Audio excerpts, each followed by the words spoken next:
Everything.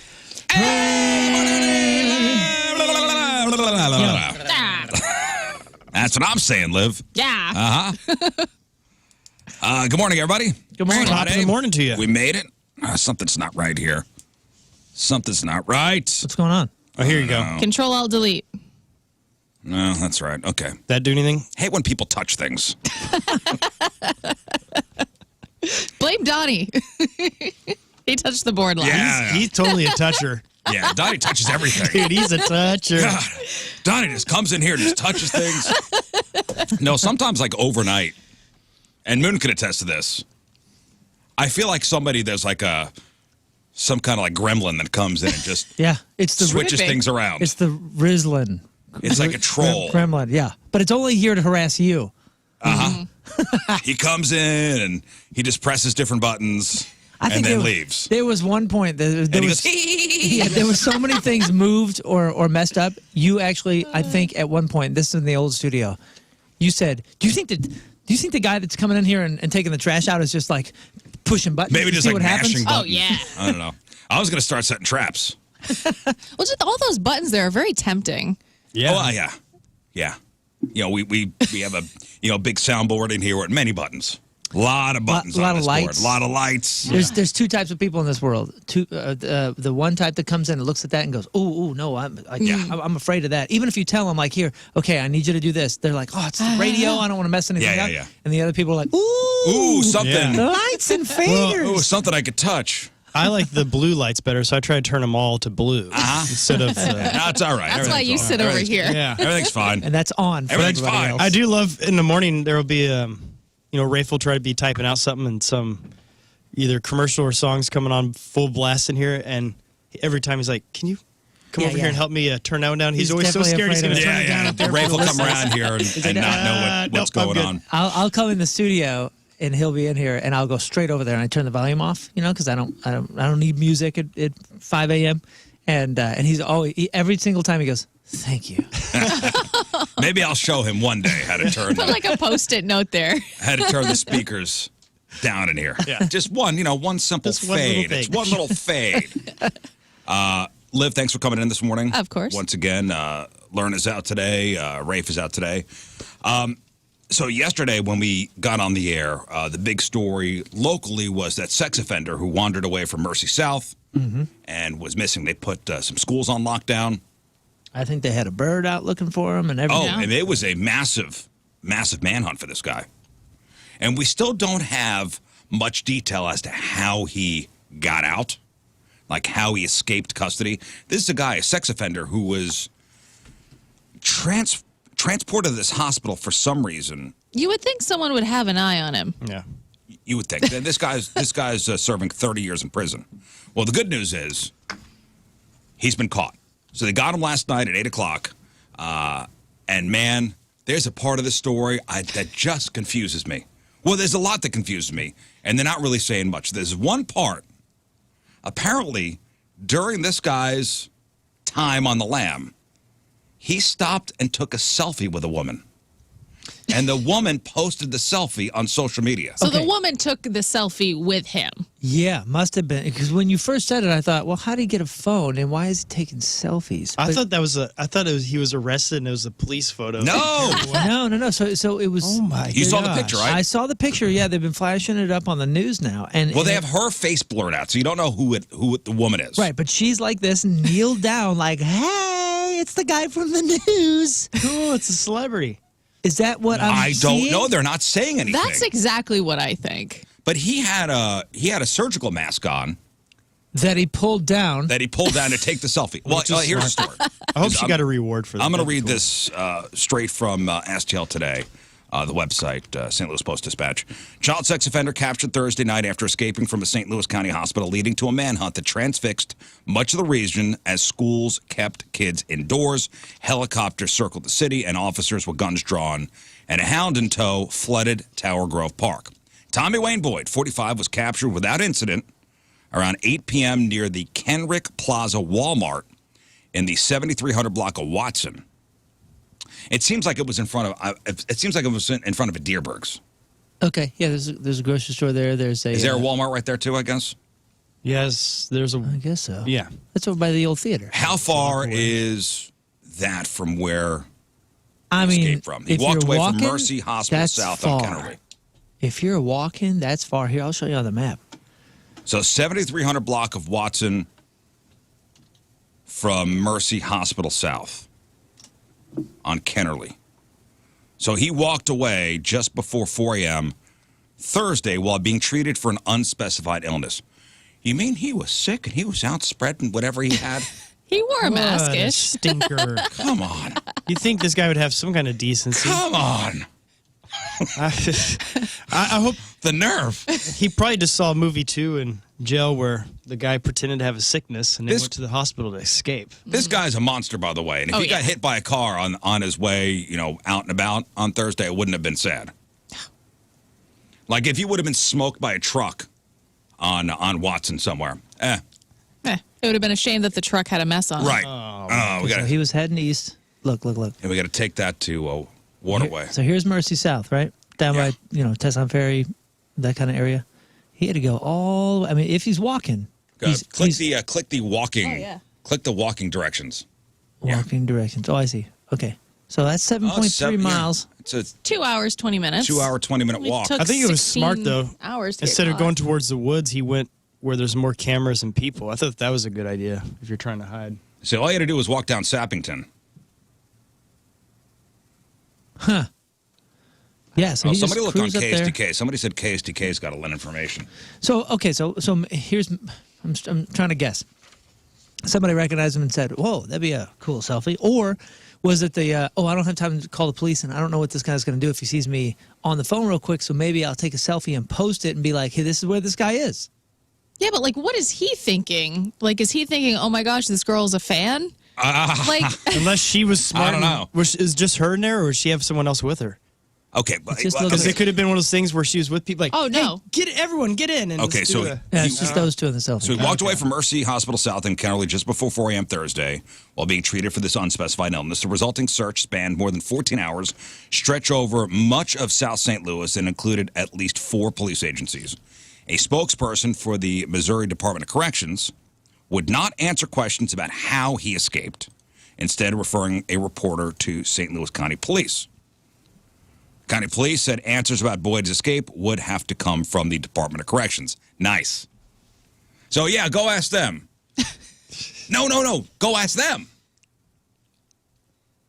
Nice. It's good. See, when this kind of stuff happens, when nobody's going to answer us, then people start oh yeah, speculating and start making stuff up. oh yeah. It fuels the fire. It fuels the fire. It fuels the conspiracy theories. Yeah, these wacky stories start coming out. I feel like it's the 3 Spider-Men pointing at each other. Yeah. So Boyd, this Tommy Boyd guy, was imprisoned on a 30-year sentence for felony enticement of a child after he lured a 9-year-old boy to a remote area of southwest Missouri in 2007 and threatened to throw him in a creek if he didn't comply with sexual demands. Straight to the wood chipper. He was convicted by a jury in Greene County in November of 2007 and was serving a sentence at Potosi Correctional Center. Hospital staff last saw Tommy Boyd at 3:54 a.m. He did not overpower the corrections officers or injure anyone to escape. Just moseying on out. It just because they have a picture of him Walking in the out. hospital lobby walking out. Yeah, you sit right here while we get the results back.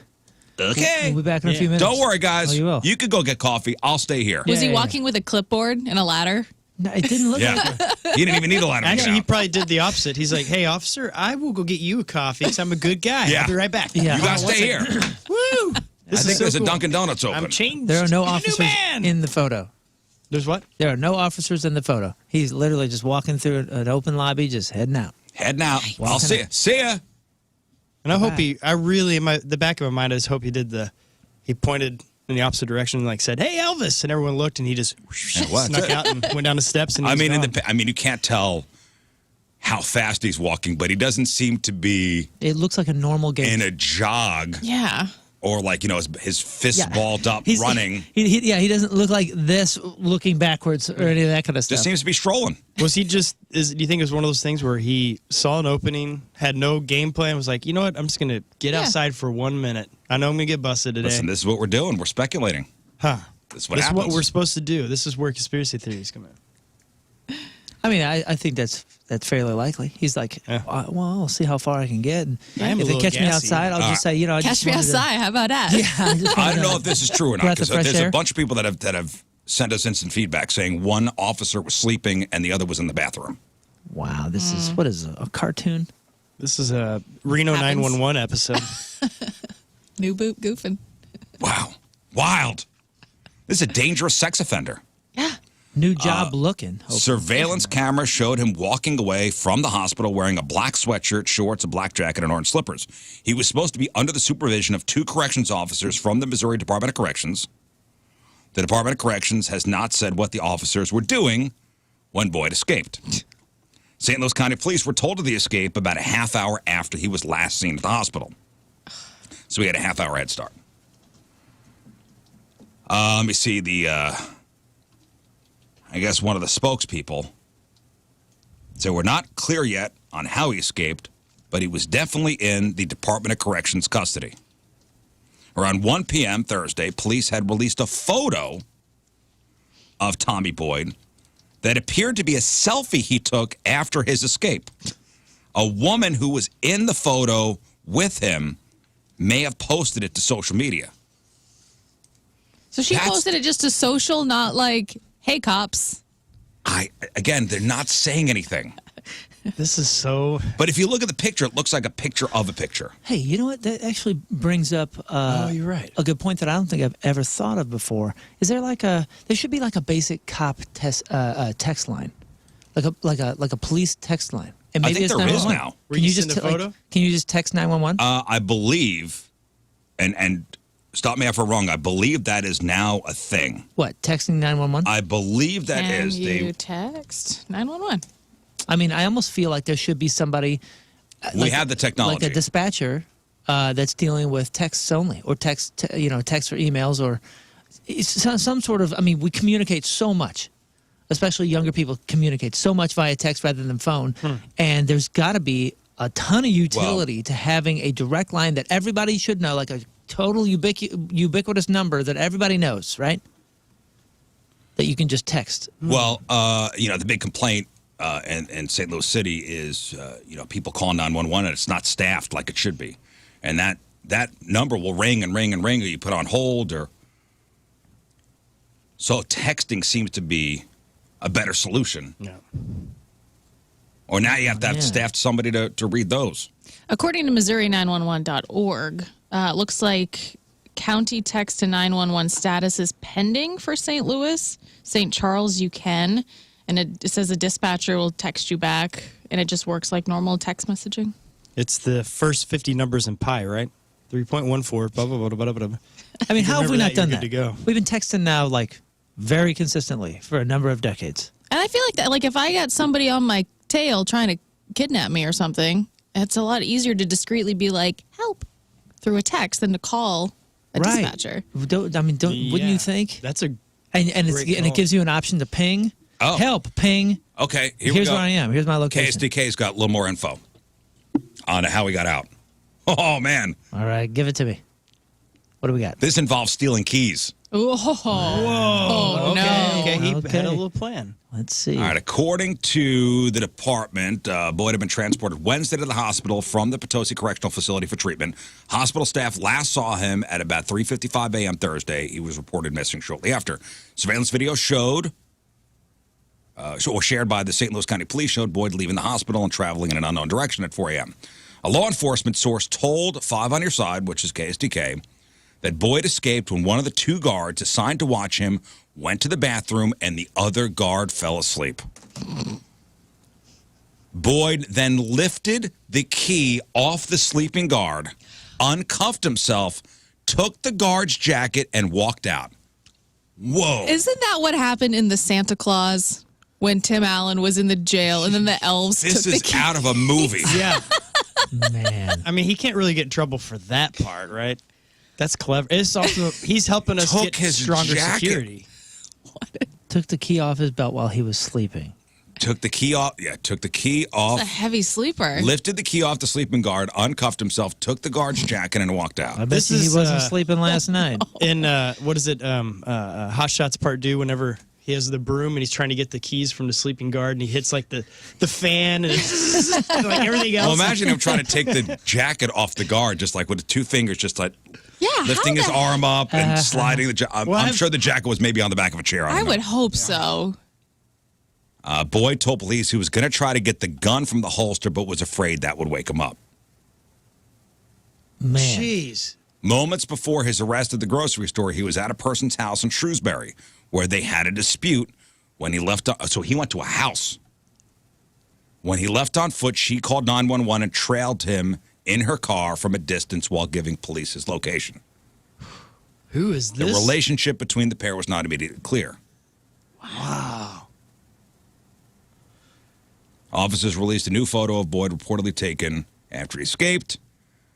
Police confirmed that the photo was a selfie taken by Boyd, but would not provide information on how officers obtained the photo. Taken by him. He's standing in the back. Yeah, scroll back up and I hope look at that- the photo. It wasn't taken by him. I don't know. Yeah, it looks like the woman's taking the picture. Interesting stuff. Man. Boyd is listed on the Missouri Sex Offender Registry, serving 30 years for statutory sodomy of a kid in Greene County in 2007. Statutory sodomy is described under Missouri law as having deviant sexual intercourse with anyone under the age of 14. Golly. This guy, from February 97 to October 06, Boyd was incarcerated for a previous statutory sodomy conviction in Springfield. His victim was 11.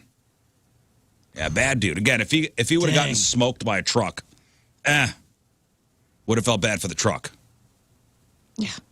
Man. Wow. That's crazy that he lifted the keys from the guard. The sleeping guard and the other went to the bathroom. Okay, guard comes back to the bathroom, goes, hey, Carl, where's the convict? Where's the prisoner? Well, didn't it take like a half hour between last sighting and realizing he was gone? Half hour between him being gone and them contacting the county police. Oh, they probably did a quick search. They're like, All right, we're gonna let's find just it. make It's sure. all cool. Check all the garbage cans. Oh, you know, Because the officer came out of the bathroom and was like, dude, come here. You got to check this one out I just made, man. This thing's huge. And you know, one of them probably went down into the front desk and was like, "Hey, real quick, can I see your security footage? Yeah. Did Hey, anybody did you walk see a out? guy walk out? Yeah, It's maybe no with big a deal, new nothing jacket." weird. Just He was gotta- wearing a corrections officer jacket. But the rest was prisoner attire. Oh man, you in trouble now. Yeah, Yeah. you in trouble now. You done good. All you got to do is stay awake. Well, they always have a career in those sleep studies, so that's good. That's the perfect candidate for that. It's like, hey, come on, high pressure situation. You're taking a nap. You might need to come visit us. Man, Oh man, you're gonna need some supplemental income. I feel. Man, well, the good news is he's back in custody. Yay!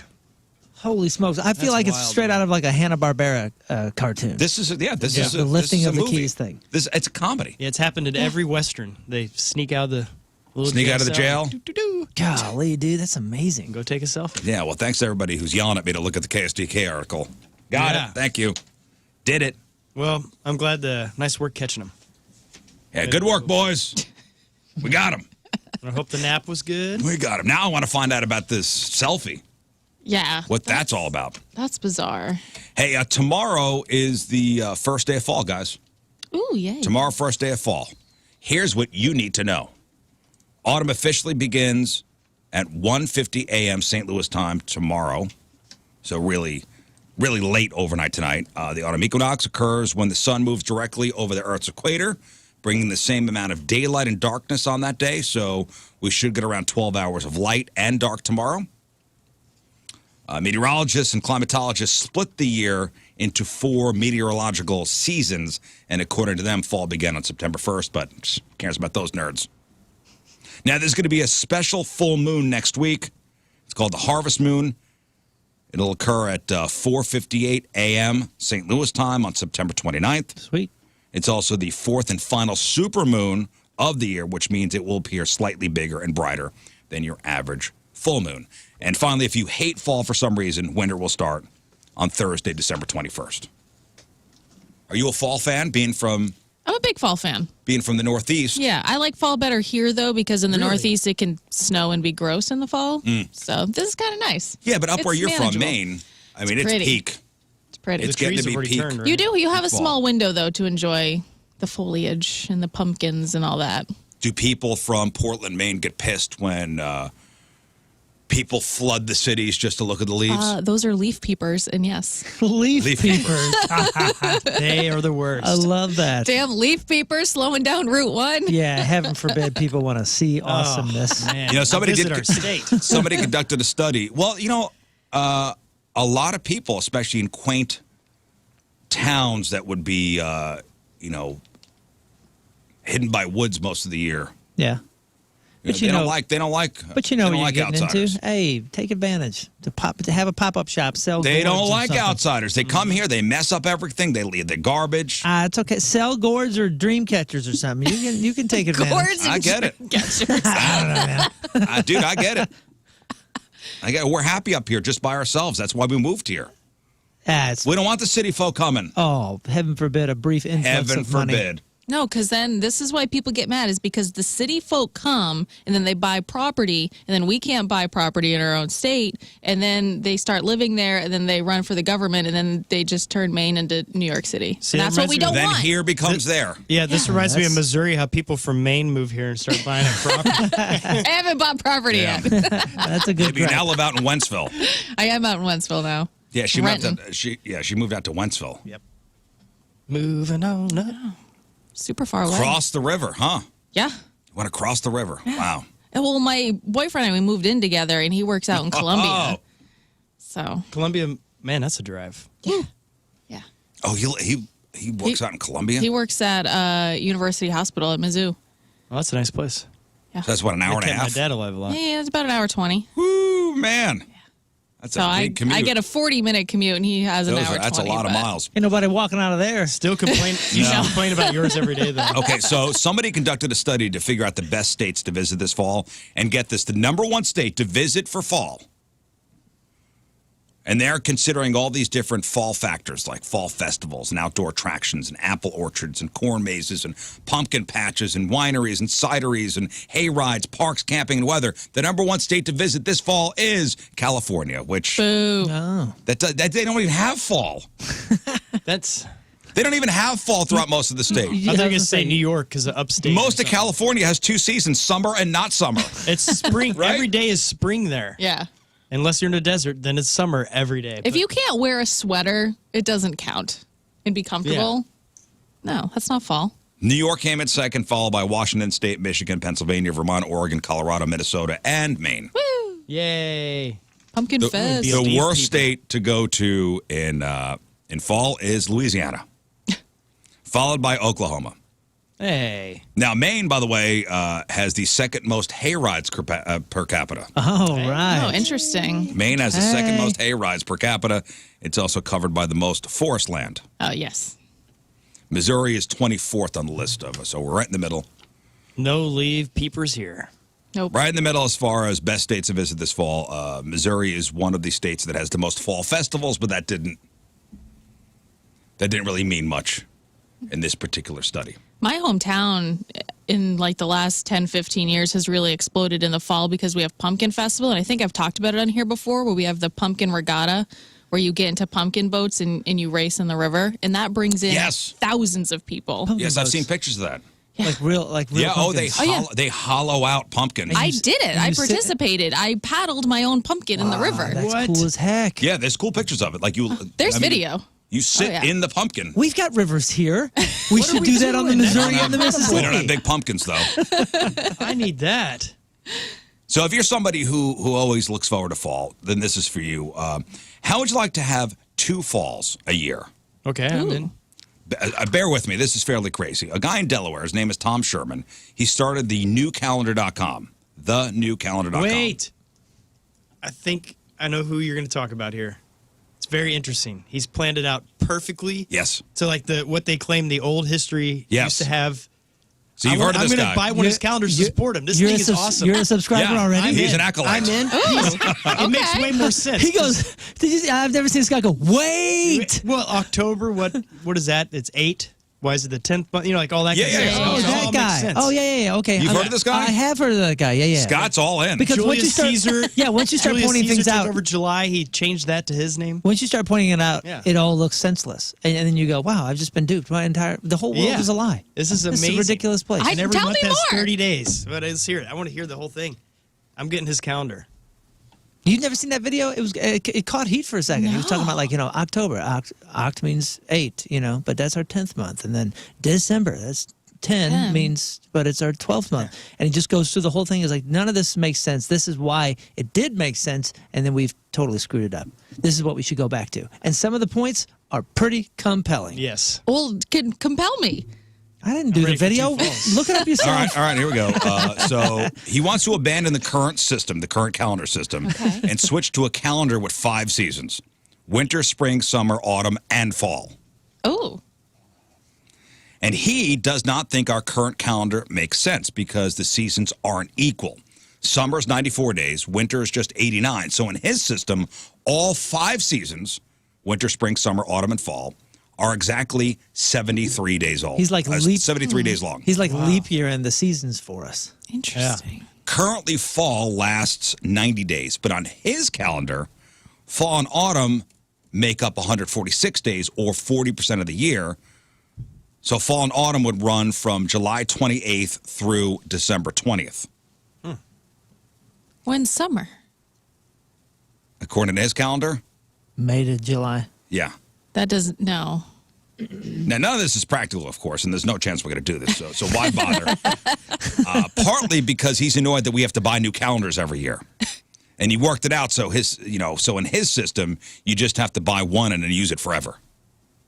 Yeah, it's good for what, 500 or 600 years, something like that? Yeah. So it'll save you some money in the long run. Oh, so it's big calendars going to keep this guy down. Big calendar and all the damn kiosks. Those Gary in the Larson mall. Far Side calendars off the desk. Oh, yeah, the tiny ones. It's I haven't Gary seen those Larson. in He's the one forever. stopping this. I haven't seen the tiny ones, but they still have those kiosks in the mall, especially during Christmas, and you go through and you're just like, wow, calendars, puppy calendars, and Chiefs calendars. And 2024, I'm getting a Gary Larson one. Hey, back to the escaped, the guy who they caught that walked out of the hospital. Steven on the instant feedback. And am I missing something here? It's pathetic you won't call this man a pedophile. What? I said he... Isn't that what you said? I said sex offender. Okay, he's a pedophile. Never enough, man. Never enough. All right. I also said I wish he was hit by a truck. Yeah, straight to the wood chipper. It's usually applied to pedos. It's pathetic. I thought that's but what they meant. I don't get this part. He's the dictionary definition of a pedophile. Bow to your overlords, ashamed of you guys. Sounds like somebody that's chronically online. Yeah. What? Chronically online.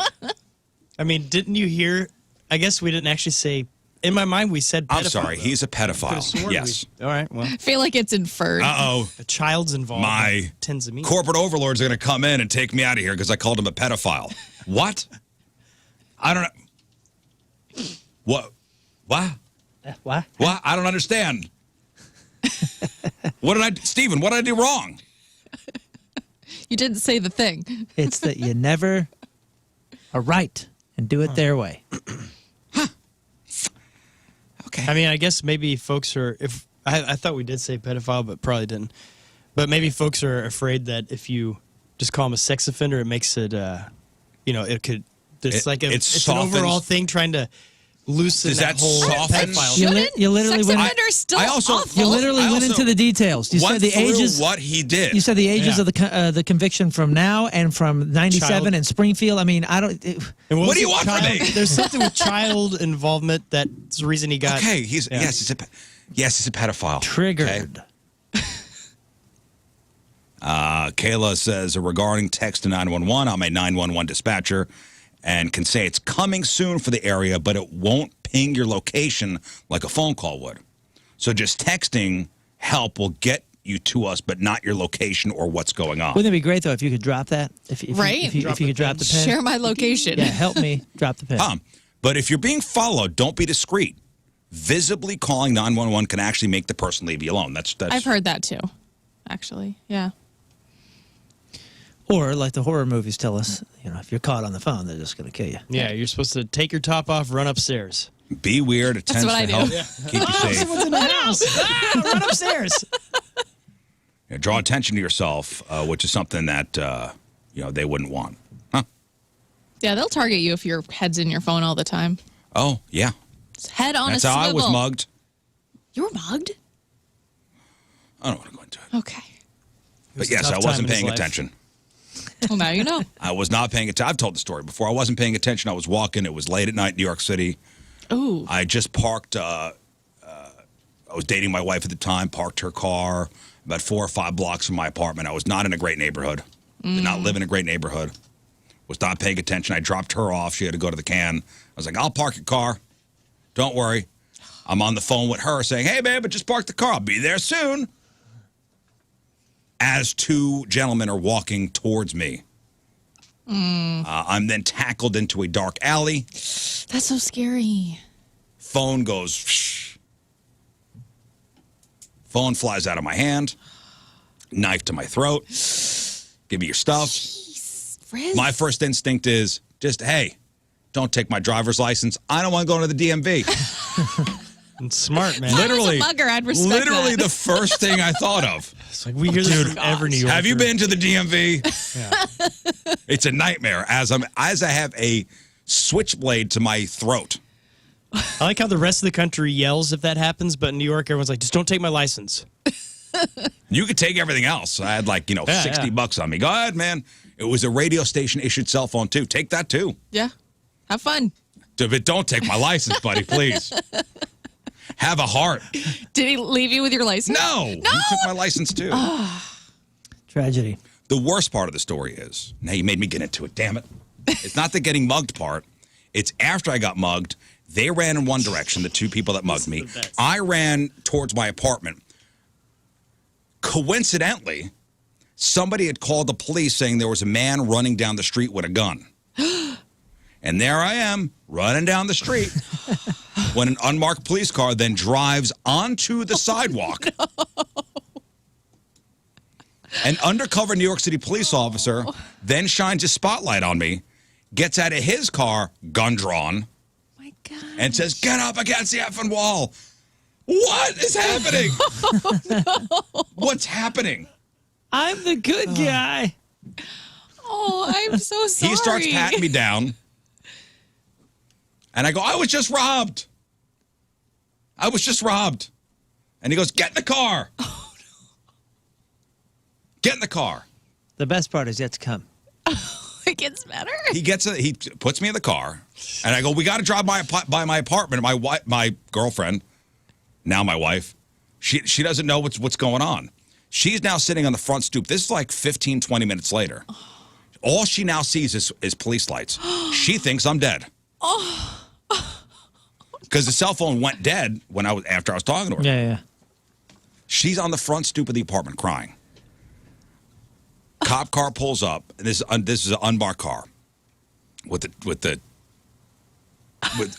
windows up. I roll down the window. I go, hey. Hey, I made buddies. Hey. And the cop says, tell her to come here too. So we both get in the car, and the undercover cop says, let's go see if we could find the people that you... Stop. This is safe. Find the people that robbed you. This is 2:30, 3 o'clock in the morning in Washington Heights, New York. Not a great area. So now we're driving through all these parks where all these gangs... Jeez. Where all these gangs are... that's where they hang out. Yeah. Late at night. So driving through, you go, and he put a spotlight on, groups of people. It's like a Friday or Saturday night. Summertime. Place is full. By the way, there's a police chase going on right now on my screen. Oh, wow. Somebody please find out the details. There is a car on a highway with no tires. No, that thing is sparking. And it's cruising.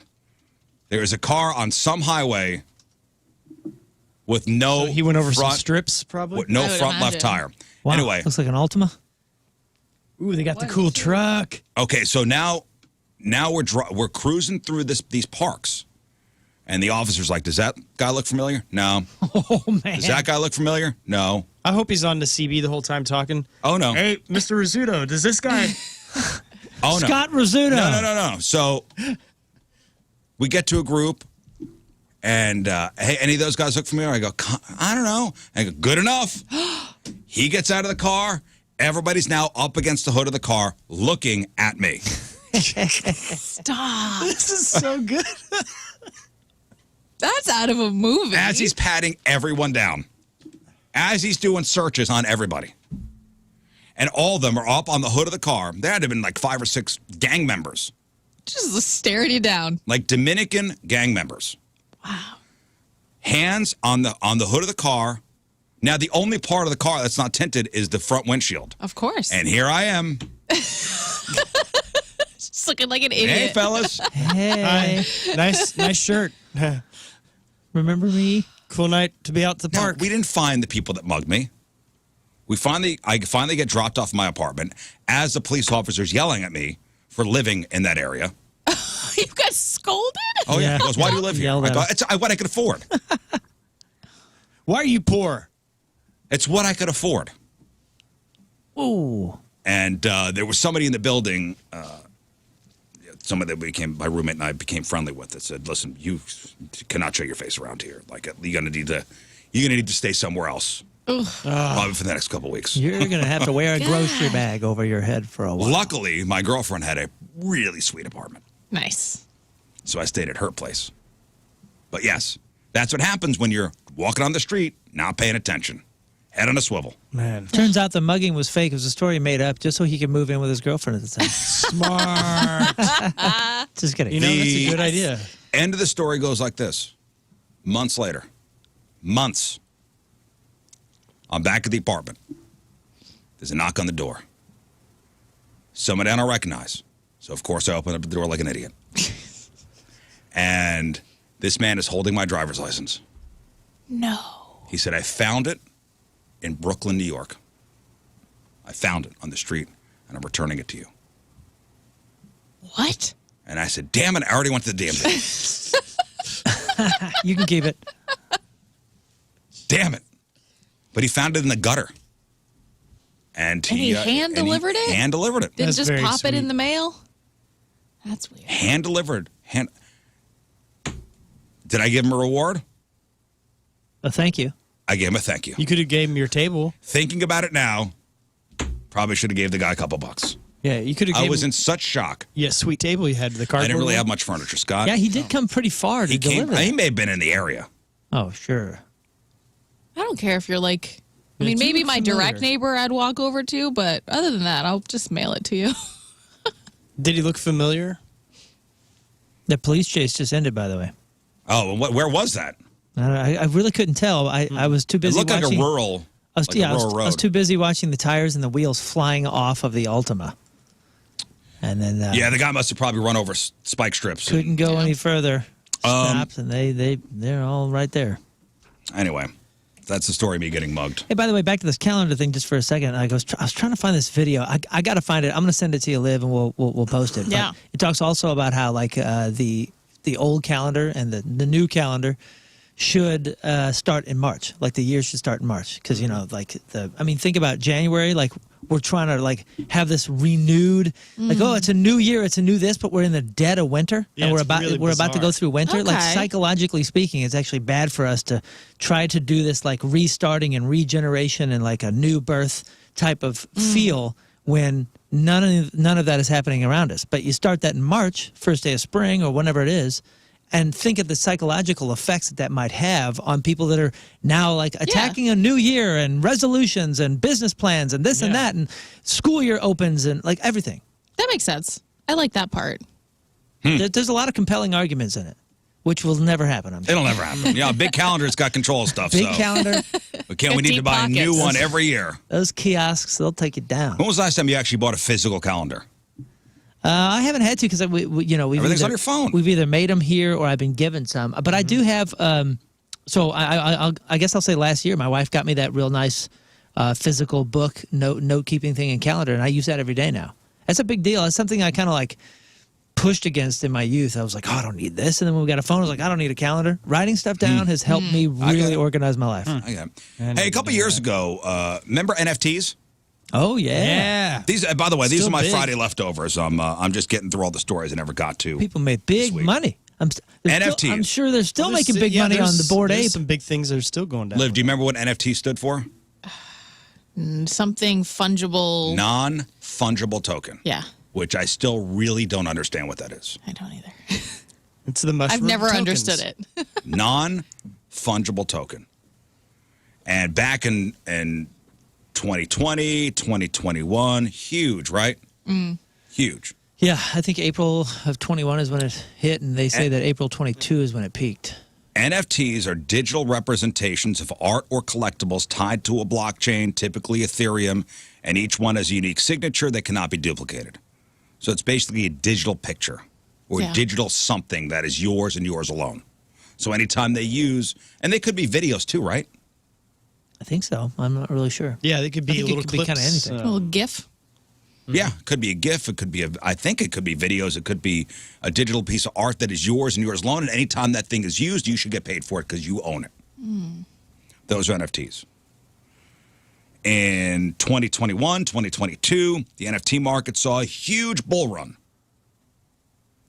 At one point, leading to a $2.8 billion monthly trading volume. Damn. So these things were going around. Celebrities were getting involved. Yeah, tons. Like every big name was in it. If they weren't doing it personally, their people were. Yeah, and we looked this up before the show today. Remember Bored Apes? Bored Apes was the big one. That was one that was like the poster for it all. Bored Apes and CryptoPunks were selling millions of dollars of these NFTs. And celebrities like, Steph Curry, Snoop Dogg, they were all in on the hype.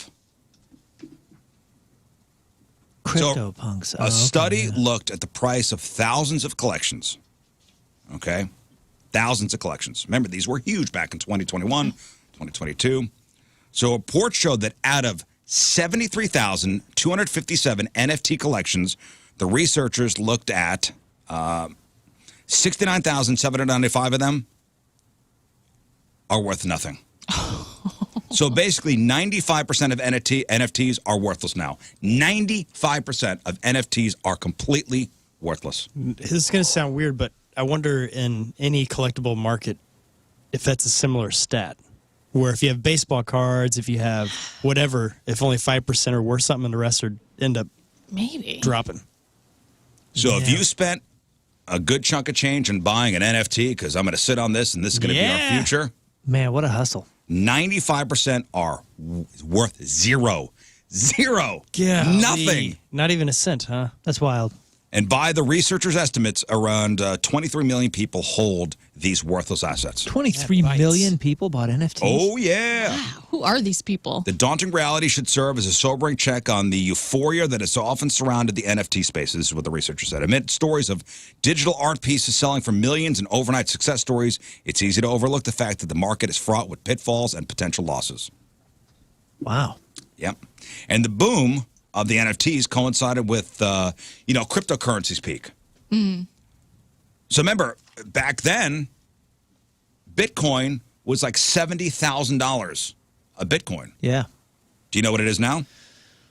I will take a guess at 19,000. Well, a little more than that. So on Wednesday, it was hovering around 27,000. Oh, okay. Which is more than I thought. That's Yeah. better than I thought, too. That's The percent- still a chunk of change. I mean, you're still you still had the greatest percent probably in financial history with that if you bought in. Well, if you bought early. yeah. Yes. But Bitcoin is like the outlier. That's like the main, that's like the Walmart. Yeah, I'm still holding out my Doge is going to take off. I got the Doge. Yeah, I forgot about that. I got all that stuff. I got the Doge. I'm sitting on it. I Man, got I the keep Doge. I got peeking. the. I'm like, one day. I haven't looked in. When are we going to rally? All Months. the people own it just to trick everyone and sell it real high. Oh, I bought Doge. I bought Did you Ethereum. really? I Yeah, bought yeah. Bitcoin. Yeah, I mean, I didn't like spend my kids' college funds. Yeah. But, Moon and I would talk about it all the time. We'd Yeah. throw a couple bucks into the Robinhood account Yeah. or It's not- Coinbase. Yeah. I mean, I've known a lot of folks that still, that's kind of their big money maker still. They're playing that game. No way. Yeah. Wild game. 70,000 it got up for to. me to figure out. 70,000, and then now it's about 27,000. Fewer than 1% of NFTs that are still around now have a price tag over $6,000. A far cry from the the regular $1 million deals 2 years ago. What is it? Like what's an NFT that has over $6,000 value? I don't know. Only 1% of them do. The car chase was on Route 3 in Columbia, Illinois. Ah. Yeah, remember some of the NFTs were given away free. You were getting NFTs if you bought, certain things. It was a gimmick. I like the idea where you could own your digital Dude, stuff. let me show you something. This one CryptoPunk, okay? This thing. How much do you think that sold for? I don't even know what the hell that is. That's an NFT. It's an NFT. Oh, Okay, man, so I'd give.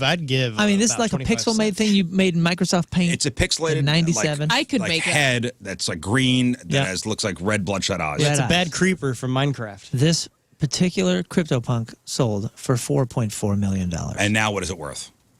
Oh, I don't know. I'm sure That's the question. Tree fitting. Anything Zero. could sell for anything it's if sold- there's a market for it. It's sold what it it's worth August of after the 21. initial investment.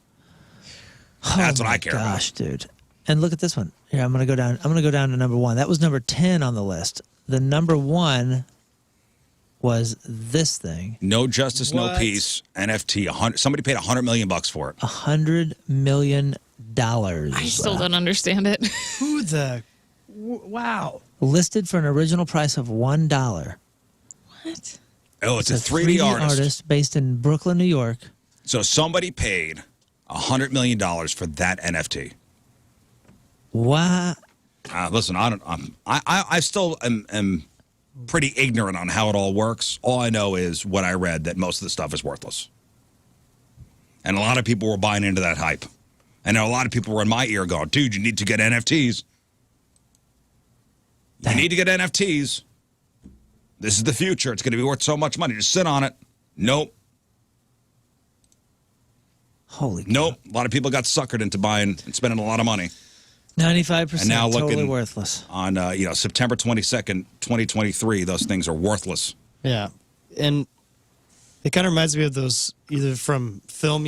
Like when they make a movie, they'll take out the little scenes and they'll sell those individually, and you get those for really cheap. You think those would be worth more than You would think. some of that? You know what reminds me of? I remember my parents had on the wall of our house, they had a cell from a From a film. from a cartoon. Yeah, film See, that's cell. pretty cool. It was like a Disney movie. I forget what it was. That's pretty cool. If it's a Disney Yeah, movie, it's a I bet Disney. you that is valuable. Oh, I gotta ask my mom if we still have that, so I could steal it from her.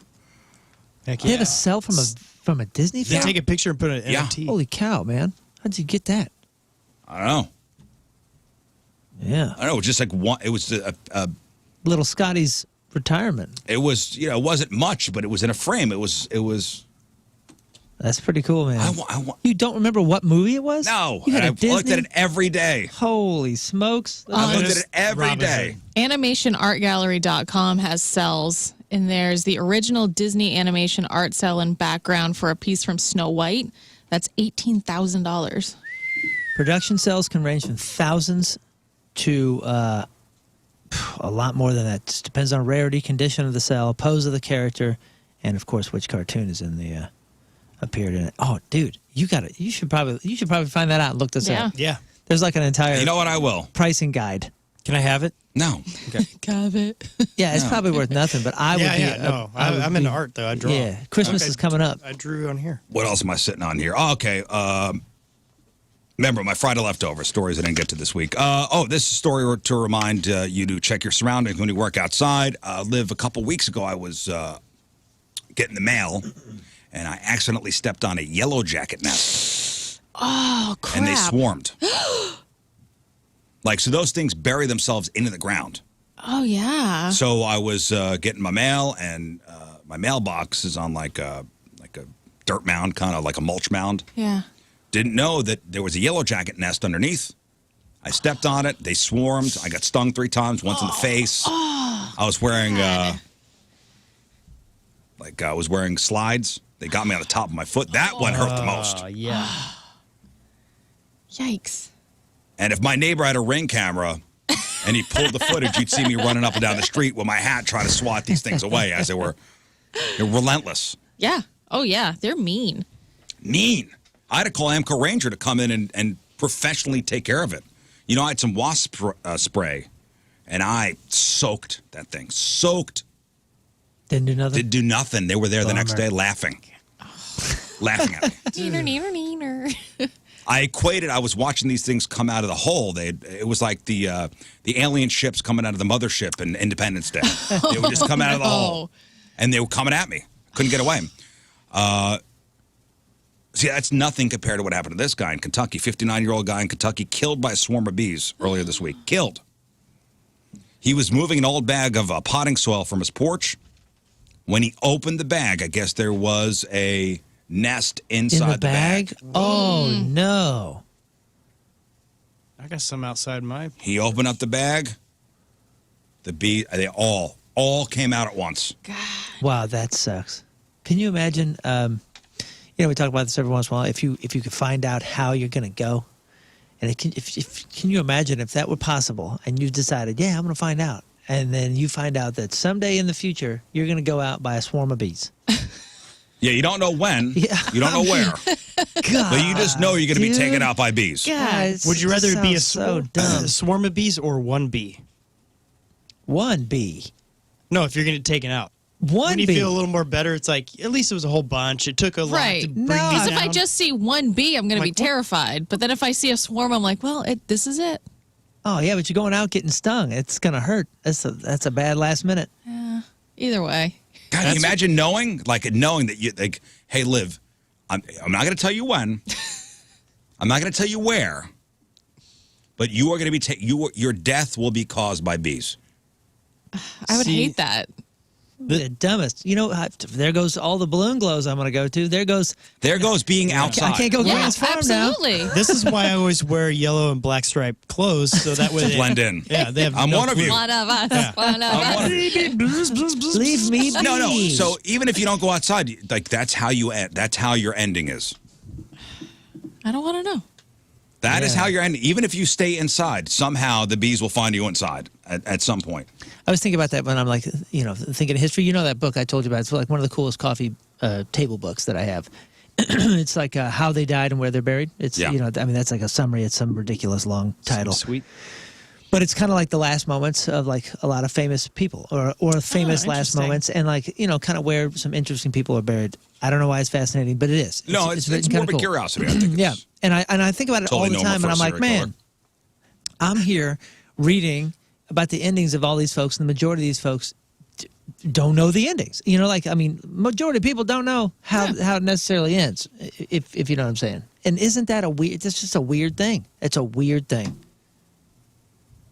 It's all going to come to an end at some point. I'm just saying, doesn't that catch you straight? We're all going to have our own endings. I don't want to think about it too hard because then it makes my brain hurt and then I have an existential crisis. For this guy, it was the bees. The bees got him. The bees. Beautiful way to go out. Stop that. Oh, no. So this guy, hey, I'm just going to move an old bag of potting soil. And he opens it up. And they swarm. And they're not saying what type of bees attacked him. But yeah, enough stings where he perished. Bummer. An average of 72 people die per year from a hornet, bee, or wasp sting. How does that compare to like shark attacks? Oh, it's got to be more, right? Yeah, it's more, right? I would think. Shark attacks were less. You talking about deaths? Yeah. Oh, I don't think there's that many shark deaths. Oh, no, not the bees! Not the bees! Future Oscar winner. So I've heard.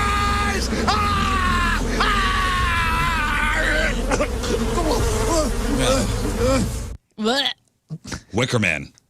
Stupid movie. Oh, no, of course, the best bee scene in all of cinema. Bees! Bees! I'm good with never seeing that. Bees everywhere!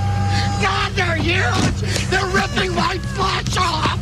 I like that he's narrating it. Roll around! Do you hear me? Roll around on the ground! Forget that! I'm starting to swell up! Save yourself! Don't be the hero! Frank, allergic to bees? Me too. They're huge and they sting crazy. We'll come back later and check on you. Get a Save yourself. Your firearms are useless against them. Did you say you never saw Tommy Boy?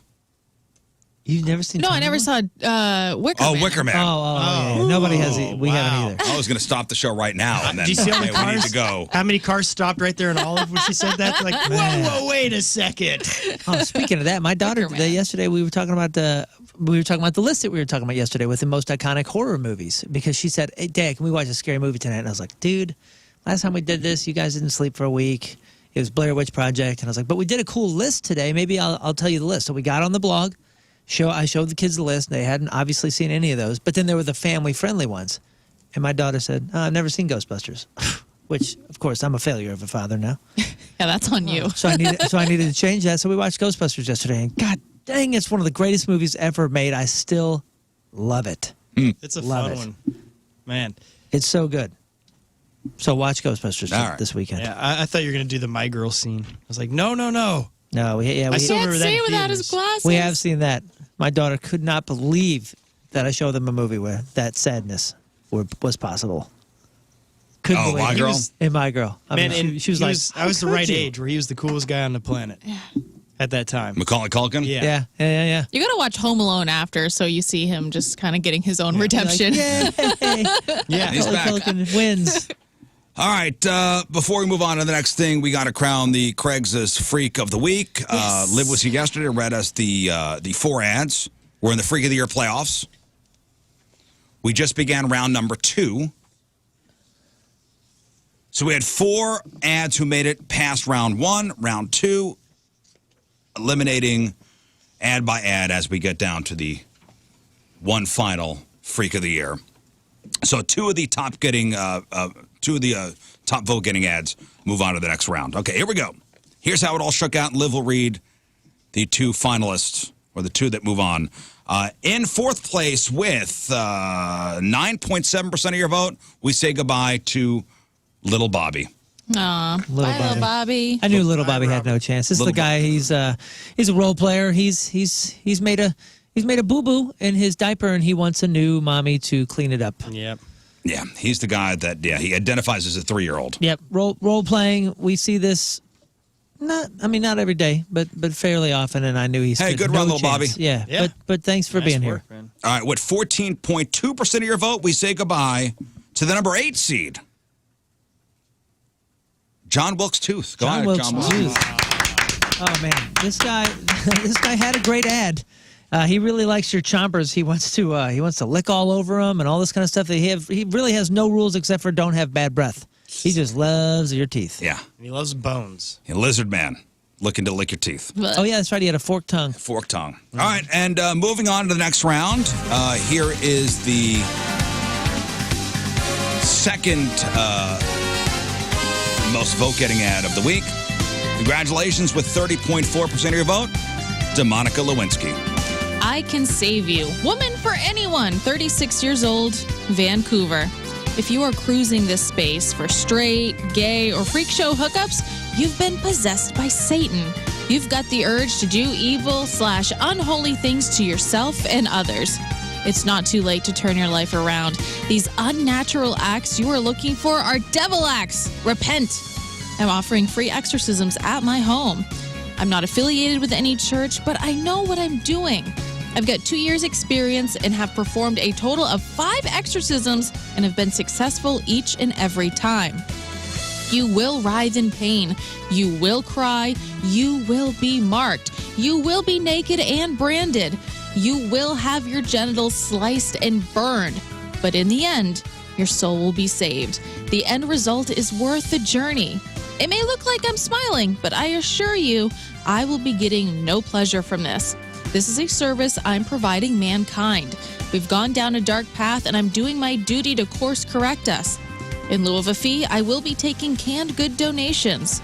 The Lord is my shepherd. There you go. Congratulations to DeMonica Lewinsky. Moving on to the next round of the Freak of the Year playoffs. Yep, you did it. And DeMonica Lewinsky will be joining the number 1 seed and the number 1 vote getter of the week. Congratulations with 45.7% of your vote, Scatatui. Experimental dinner. Woman for man, 48 years old, Toronto. I have been a chef for 20 years here in Toronto.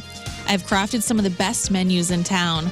I am now uninspired, and I'm finding traditional meals boring. Looking for an adventurous culinary guinea pig. I will host at my home because I have a pro kitchen. This will be a 10-course meal with wine. Our mouths will water together once we bite into this wild experimental menu. Instead of the usual proteins, I'll be using meats, spices, and vegetables that have the same taste and textures of human waste. There will also be a course that will smell like old roadkill. This is not for the weak-stomached. All the courses will be paired perfectly with very expensive wine. There will be a dress code. You and I will not be wearing much. I'll put it that way. I also expect a romantic moment for dessert. No condom needed. You must be chubby, so I know you're a good eater. P.S. Want to try my special ice cream? Oh, Nobody does. yeah. Congratulations. Hey, the right two competitors move on. Yep. Congratulations, Sked Tui, moving on to the next round of the Freak of the Year playoffs. And thank you all for your votes. And that is brought to you by Hot Shots Sports Bar and Grill, proud sponsor of Team Rizz. Visit hotshotsnet.com/Team Rizz. From St. Louis, Anthony Dyke is our Team Rizz member of the day. Anthony looks forward to getting a good laugh and being put in a good mood every morning with the Rizz Show.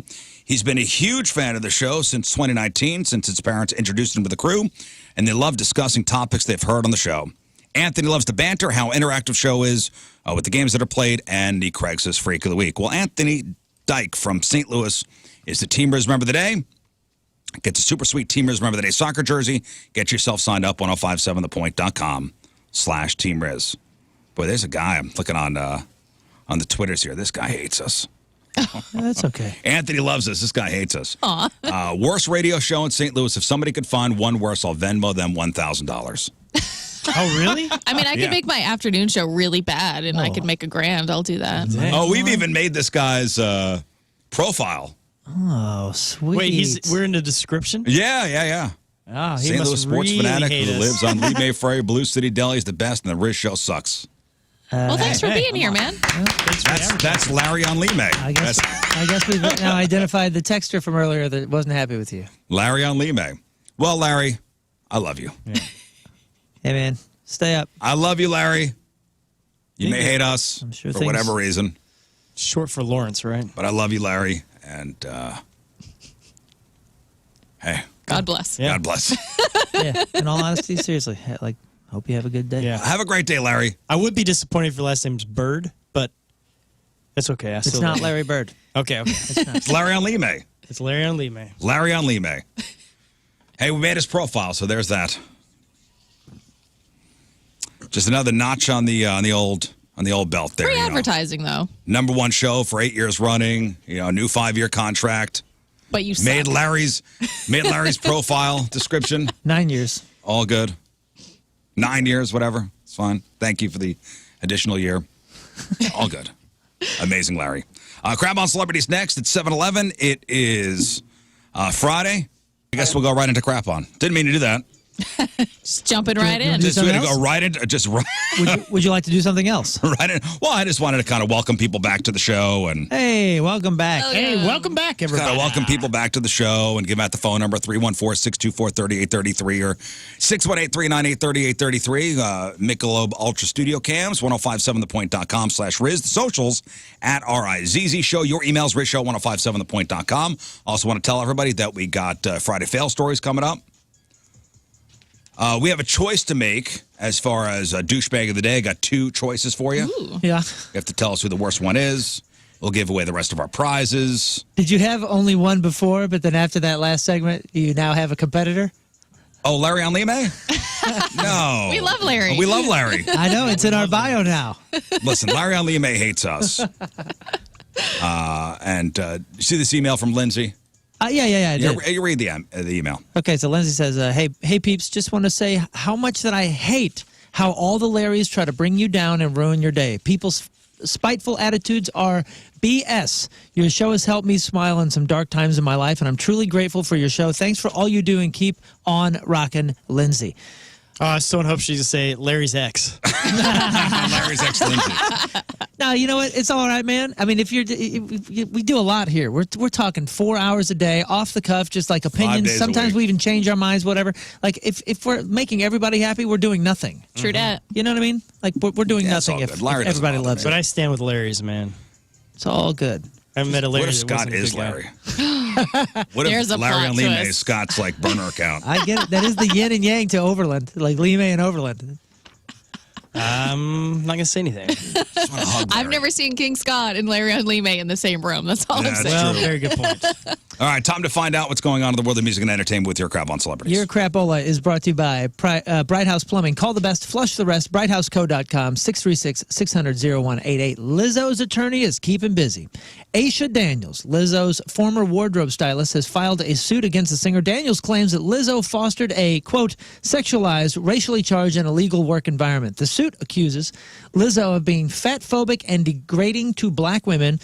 Daniels also said that Lizzo forced her to experience sexual harassment. Now, the spokesman for Lizzo said that as Lizzo receives a humanitarian award tonight from the Black Music Action Coalition for the incredible charitable work she has done to lift up all people, an ambulance-chasing lawyer tries to sully this honor by recruiting someone to file a bogus, absurd publicity stunt lawsuit who, wait for it, never actually met or even spoke to Lizzo. We will pay this as much attention as it deserves. None. Now, last month, 3 of Lizzo's former dancers filed a similar workplace harassment suit against the entertainer. So we will see what happens. Well, the lawsuit says, like, as Lizzo's on stage, promoting body positivity and, positive messages backstage, her dancers are being berated by choreographers and dance instructors. And problematic. So fat shamed, and they don't have the body positivity that they should have then. The directors? They also, there was something in that last suit that was talking about, like being at a strip club or something, and her like trying to force him to do something. Or something. Yeah, I remember that? something like that too. Put your clothes on. So, Seriously, put your clothes on. Put it on. Speaking of clothes on or off, Taylor Swift, Travis Kelce, are they together? Are they, as Jeff would say, riding the hobby horse? That still has not been confirmed. But Travis addressed the rumors yesterday on the Pat McAfee show. He didn't say whether he and Taylor have actually met, but he did say that he told her this. I threw it out there. I threw the ball in her court. And, I told her, I've seen you rock the stage in Arrowhead. You might have to come see me rock a stage in Arrowhead and see which one's a little more lit. So we'll see what happens in the near future. wow. Smooth. So he threw the how ball do you in her get court. that kind of game? Now, remember, Rafe was showing us a picture of her getting off the team jet. Is that true? I don't I don't even know. It's Rafe her, sent us a picture It's her last getting off a weekend. jet, but I'm sure she gets off a jet probably every other day. Rafe sent us a picture last weekend and said that here's Taylor Swift getting off the Chiefs jet. I don't know if that's. Now I'm guessing that wasn't true. I don't know. For sure, it was she already went to the game. Wasn't she supposed to? I thought so too, but that was the picture that Rafe sent, and I just believed it. I was like, oh yeah, that's what's happening. Yeah, I believe anything people send me. Get ready to change where you watch WWE. WWE SmackDown is leaving Fox and returning to the USA Network. The Friday night show has been on Fox since 2019 after moving from USA. The new agreement with NBC Universal will also bring 4 primetime specials to NBC. With the move, WWE Raw and NXT are moving from USA to a new provider. Reports say numerous networks are interested in both brands.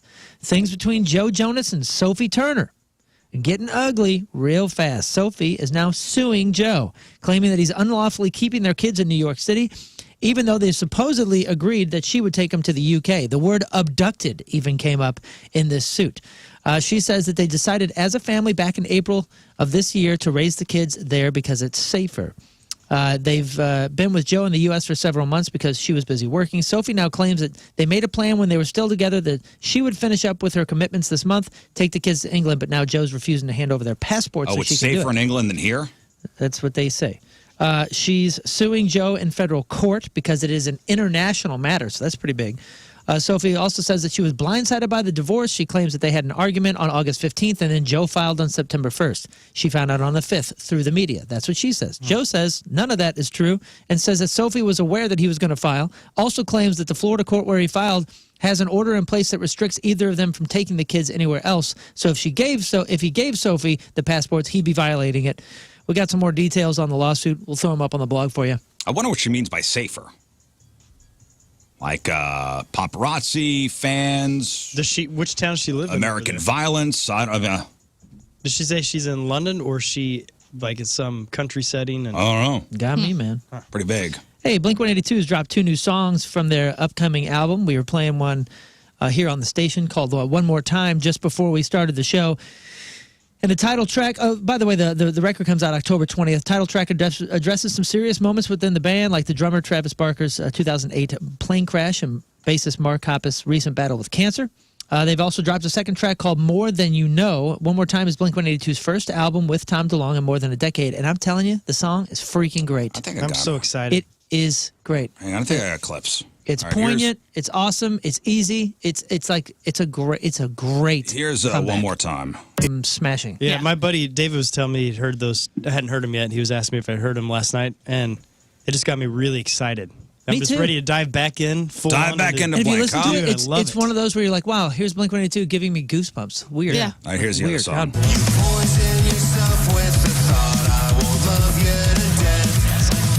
Okay, there it is. Fantastic. I'm ready. Gordon Ramsay Skip. is developing a new show for Fox called Idiot Sandwich. Yes. we all come from the Sandwich City, as we've dubbed St. Louis. This is a sandwich making competition, obviously. The title of the show is based on a popular meme from a sketch from the Late Late Show where they did a parody of Kitchen Nightmares with James Corden facing off against Julie Chin. And Chef Ramsay comes out and screams at him the entire time. At one point, puts 2 pieces of bread on each of Julie's ears. That wasn't on actually one of the shows. No, apparently not. Apparently, that whole meme and all that idiot sandwich thing was That was from James Corden. a parody of it from the Late Late Show. What are you? I'm an idiot sandwich. Yeah, that was back in 2015 with the idiot sandwich thing, and it still got legs. So he says, wherever I go, there's still some young kid that wants to be called an idiot sandwich. So I would be honored if Gordon Ramsay called me an idiot sandwich. yeah, dude. Can you I'd be into that. That guy could have just a cameo career of just doing idiot sandwiches. Yeah. Oh, Hi, I'm man. Gordon Ramsay. I've been to 2 of This Gordon is for Ramsay's restaurants. Rizzuto, the idiot sandwich. And every time I've gone, one was in Vegas and one was in New York, and they were terrible. Really? Terrible. That's disappointing. All right. Good sandwiches, though. There was one. I had the idiot sandwich with a side of morons, and Moron they were mashed not. potatoes. Yeah, they were not. Both disappointing. Yeah, that's a bummer. Let's go back to music for a second. When Justin Timberlake pronounced me as May in the NSYNC, it's gonna be Be May. It wasn't just a happy accident. He was actually following orders. The band appears on the latest episode of the YouTube show Hot Ones, which I know Rizz loves, I do like that show. Yes. and they broke it down. Turns out the guys who wrote were Swedish guys, and when they heard Justin sing me, they told him, quote, no, it's May, pronounce it May. So he did what he was told, and the rest is history. Justin said, quote, I did it the way that was requested, and that is what made the record. I knew one day they were going to invent this thing called memes. There's a TikTok that we will post up on the blog for it. But I will tell you, as somebody that's recorded the word me many times, most producers will say, hey, man, can you put a little bit more A on it? Well, yeah, think me of sounds pour so some stupid. sugar on May. If that's a little drawn out, and freak on a leash, something takes a part of May. Yeah. I mean, and it's Interesting. and Why it's- is that? Just Because, dude, It sounds better. the next song that you're recording, say me. First of all, it's harder to shape the E, Huh.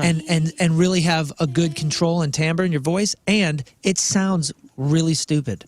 For the most part, especially if you're going to a higher note, doing E's on a higher note are really very strange. It's just somewhat of an unnatural shape. So they'll say, hey, can you put a little bit more A. They'll in it? say whatever sounds better in the song. Yeah. Yep. But I mean, it's funny because I'm sure they didn't say that as like, oh, May is going to be the hook here. They said it because it sounds better than it's gonna be me. It just sounds Yeah, that weird. sounds really- But then Gonna that be became part of the hook is how he delivered it. I got some quick hit stuff here. Check out the trailer for Hunger Games prequel, The Ballad of Songbirds and Snakes. It's up on the blog.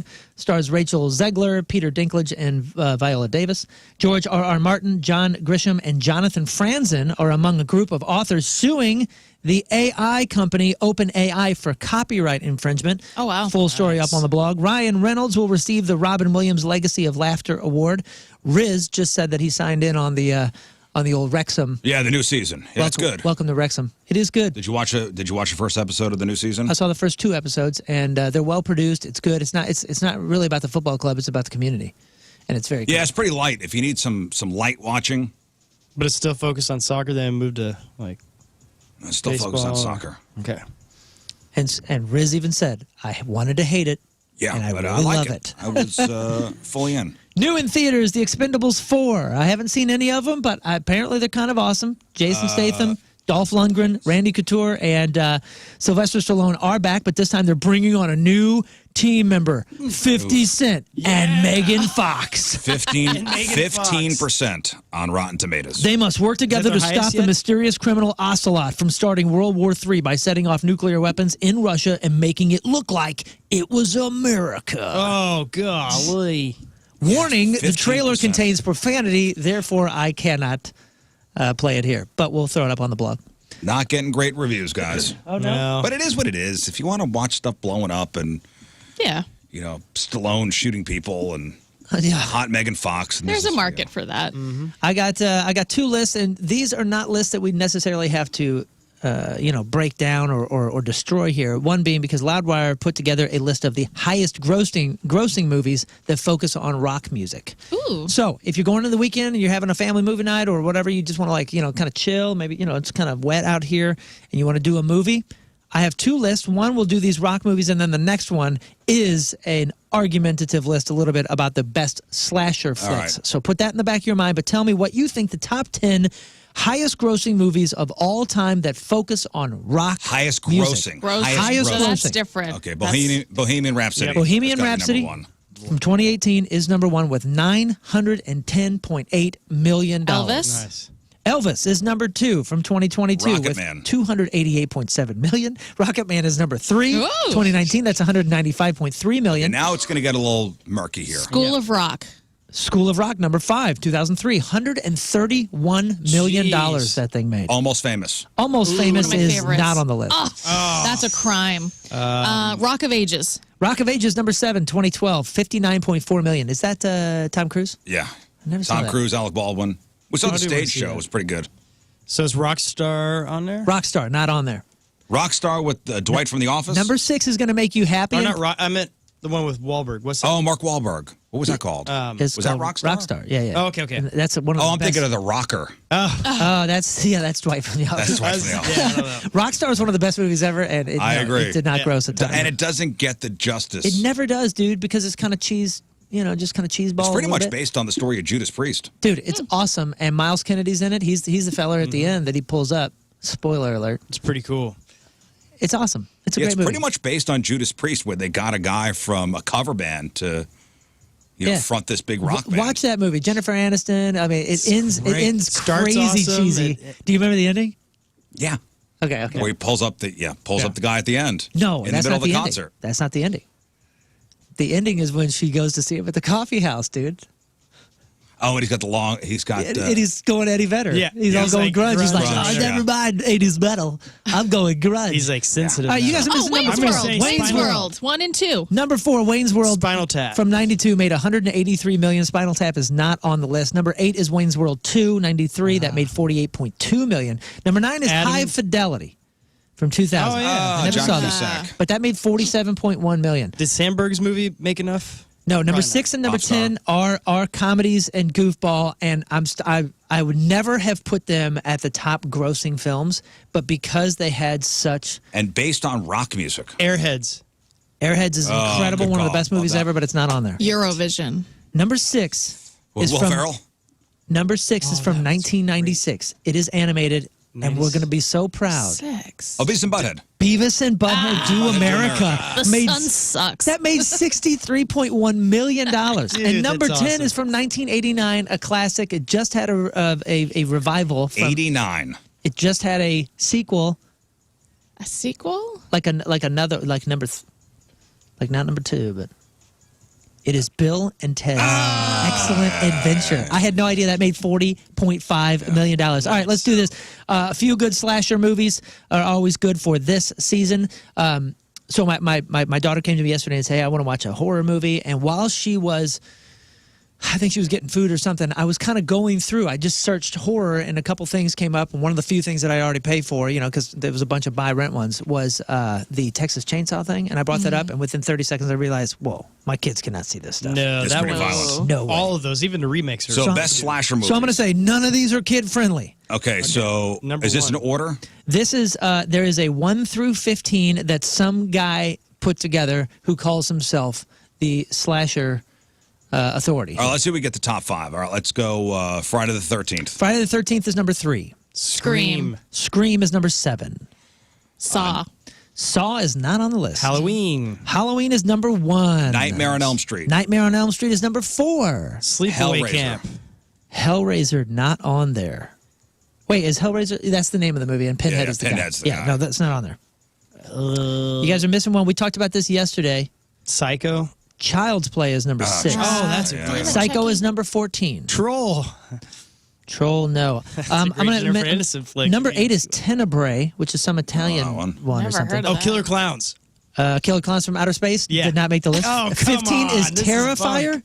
Terrifier. Somebody emailed us, said they saw that. They Said it's have a whole terrifying. bunch of those now. This right? says that it's incredible. This is the original, I guess, from 2018. Yeah, it's 14 was taken Psycho. 13 was Black Christmas from 1974. Never heard of that. Number 12 was Happy Death Day from 2017. Okay. Never heard of that. Number Heard 11 that. was The Slumber Party Massacre from 82. Number 10 was The Burning from 81. Number 9 is Friday the 13th, the final chapter, starring Corey Friggin Feldman. Dang. Number 7 is Scream. Number 6 is Child Play. Number 5, Candyman from 92. Is that the one with the, That's with really the bee a on the slasher, face? though? You say his name. Yeah, I was in going the to say mirror. Candyman. Hey. Beetlejuice. And then the number 2, which you didn't mention, but I did mention before, was Texas Chainsaw Massacre. And that was not the one that came up. It was like the 2013 The one Biel or something. Oh, that newer one. I don't know. Jessica Biel had one, and that was really good. I remember that. We saw that in the theaters together on Yeah. tour. I've But never seen the original, just bits and pieces. Well, Never watched what- it front Hey, to back. bits and whatever one pieces. we started with all this footage from the original, or at least that's what that's it cool. looked like. But I realized, like, woo, this is not. My kids won't see this, and not in my house. I've become I could do scary movies like that when I was a teenager, but I don't know. As I've gotten older, I'm like, I don't want anything to do with any of that. Me too. I watched that stuff when I was a teen, and now I'm just like, nah. I'll Yeah, me skip too. it, man. All right, celebrities celebrating a birthday today. Draco Malfoy in the Harry Potter movies. Tom Felton is It's 36. Draco. Is it Draco? Yes. Yeah, man. Oh, my. Just give me I'd the like to birthdays. apologize to all the Harry Potter fans you've out been there. fired. Thank you. I've not seen one Harry Potter movie. What? Oh, dude, they're great. That's offensive. So it's Draco? Yes. I like the one where he I flies was around. always on a saying broom. Draco. What an idiot. You got to change that. Scott Baio is 63. Joan Jett is 65. The blind operatic singer Andrea Bocelli is 65. Pat Boone's daughter, Debbie Boone, is 67. Pat Boone, Debbie Boone. Singer for Deep Purple and Whitesnake, David Coverdale, 72. Tony Basil. Biggest hit, 1982's Mickey. Tony Basil's 80 today. Wow. On Saturday, our new Captain America, Anthony Mackie, is 45. Lazy Bone from Bone Thugs and Harmony is 49. George freaking Costanza from Seinfeld. Jason Alexander turns 64. Bruce Springsteen turns 74. Master Spanish swordsman Enrique Iglesias' father, Julio Iglesias, turns 80 on Saturday. And on Sunday, the $1 Billion Princess, she's married to Triple H, Stephanie McMahon, is 47. Slipknot percussionist Sean Crown Crahan is 54. And Hercules, Kevin Sorbo, turns 65 on Sunday. Today's porno birthday, which is being brought to you by Patricia's, where fun and fantasy meet, is Dana Vespoli. And today's birthday girl has been in 644 fine films, including The Apprentice 8 and 9, Asian Panty Droppers, Astravaganza 2, The Butt Buffet 3, The Guys Are Girls, Guttermouth 29, Interracial Booty Patrol 5, Lessons in Lust 4, Naughty and Naked, and Who Could Forget a Role in 2006's Sack Lunch 2. Dana Vespoli is 51 years old. That's your porno birthday. Those are your crappy birthdays, and that was your crap on celebrities. All right, we'll take a break. We'll come back. We got some of your emails. We'll also crown the douchebag of the day. And a couple of these leftover stories that I got for you. Then we'll get into Friday Fail Stories. All right, we got your emails here in just a second. Also, we'll crown the douchebag of the day. Friday Fail Stories coming up. Also, we'll play contest, give away some of our prizes. Hey, you know what? I forgot to mention something After postponing several fall concerts, Guns N' Roses has officially canceled their September 9th performance at Busch Stadium. Canceled. Yeah, So no St. canceled. Louis date. I meant to mention that, but I'm sure everybody knew anyway. It was everywhere yesterday. Man, people. So people were bummed. it's officially canceled. I know they say they tried to look for another date at Busch Stadium. They couldn't figure it out. So whoever you bought your tickets, I guess that's where you get your refund from. Yeah, I guess so. Axl said, I am, as is the band, really bummed we're forced to cancel our show in St. Louis. The history, the memories, the return, and to share that bond with our fans, it sucks. Yeah, still people are holding on to low ticket sales. Which is nonsensical. That's nonsense. That's not how it works. It was an illness, right? Yeah, I think somebody had COVID. Yeah, believe me, no, there's no low ticket sales, and let's cancel a show after the stage is being built. Yeah, the stage was being Come built. on, man, that costs a lot of money. If they were to cancel because of low ticket sales, they never would have come here. No. Like the trucks would have skipped over St. Louis and would have gone to whatever next show there was. Because they had those meetings where it's, do we just have someone fill in? Are we going to do this? What are we doing? Whoever's sick, can we replace it? Well, I think it's the lead singer. Yeah, it was Axl. Okay. Yeah, I think if it's Axl Rose, there's not going to anybody to fill in. I'm right here. Yeah. I Trying can to rip sing that. Mr. Brownstone.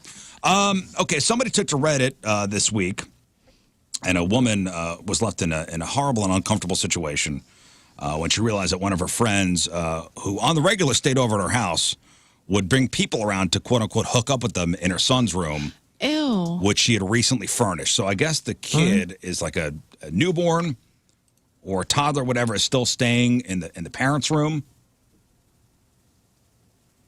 And the mom said that she wasn't in the slightest impressed with her pal's behavior, as her son would be, quote-unquote, sleeping on the bed soon. So the woman said she wanted to establish boundaries for his bed, but she didn't know whether by approaching the friend was going to upset her. Well, upset her. So the woman wrote, So she's 30. I regularly have friends over to stay the night. For a long time, I utilized our large couch for any guests that wanted to stay over. It's pretty comfy, and I personally have slept nicely on it. However, I recently furnished my son's room with a bigger bed for once he's older and moves out of our room.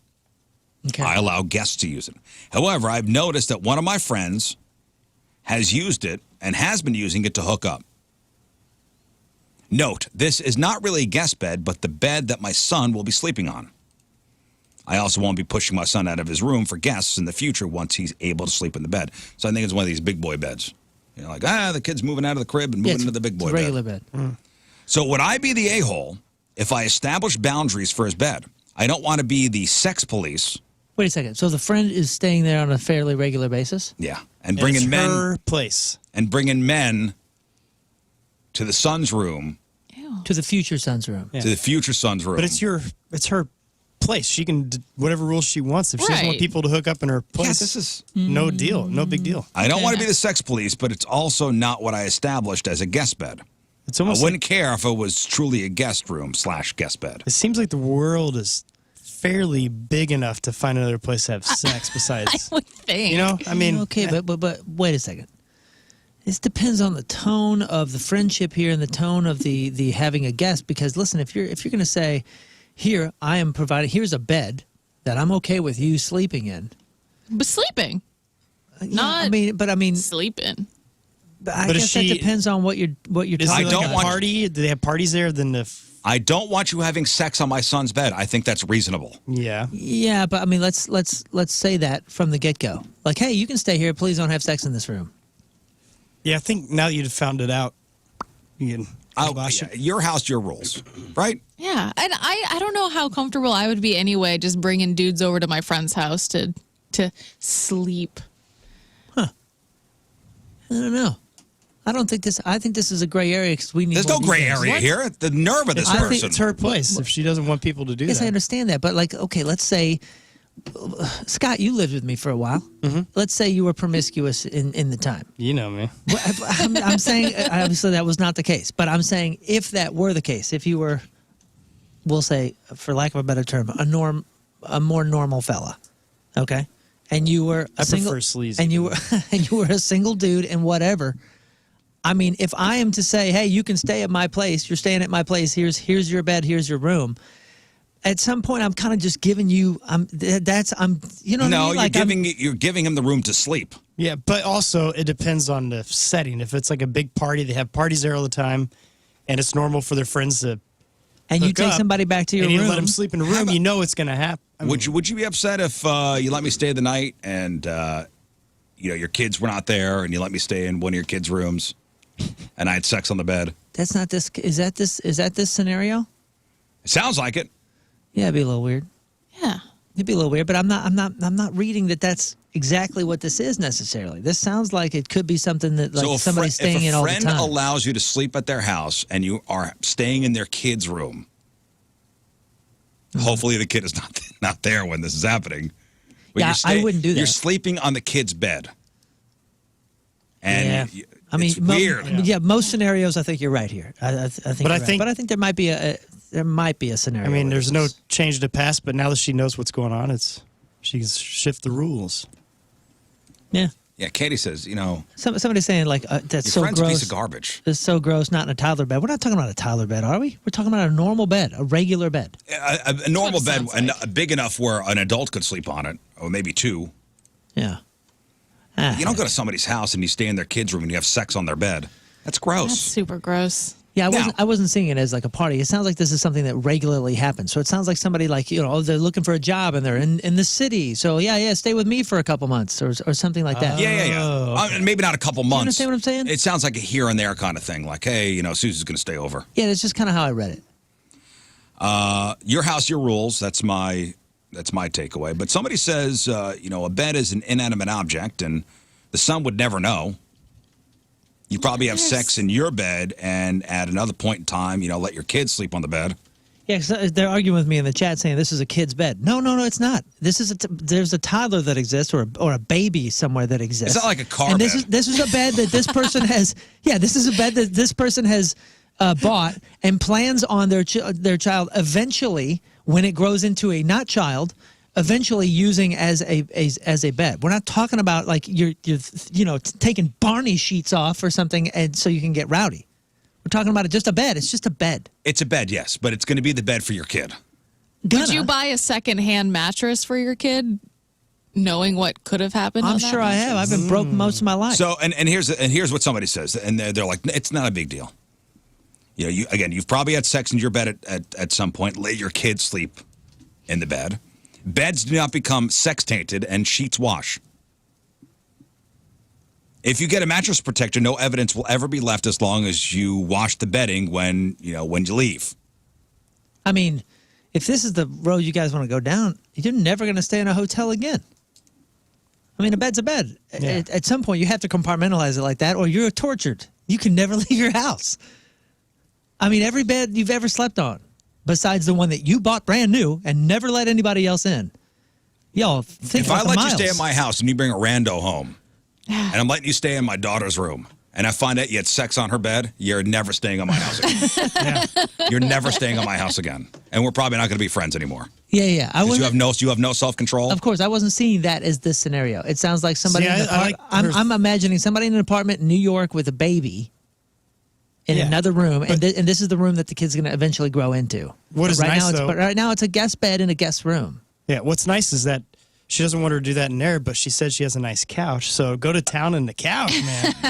Ruin that. Couch is All right, free let's reign. get to some of your emails. RizzShow1057thepoint.com.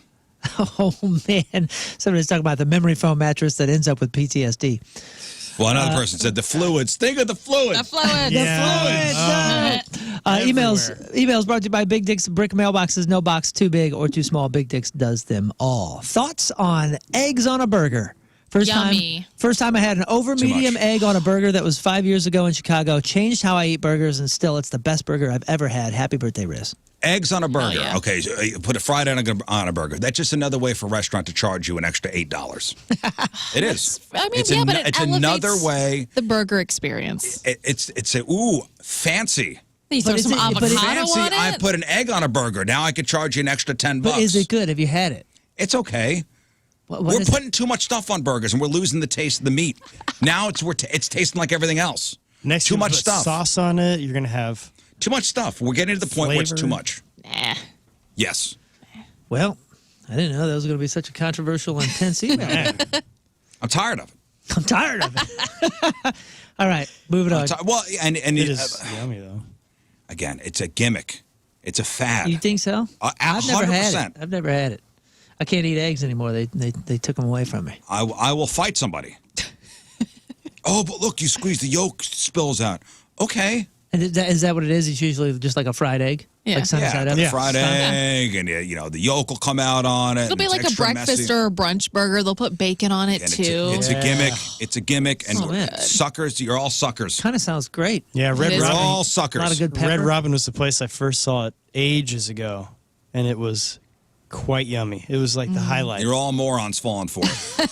Next. Get those fries. Okay, so yesterday we were talking about dogs, and we were talking about horses because the Clydesdales at the Budweiser Clydesdales are no longer going to have their tails docked. AB said they're not going to dock the horses anymore.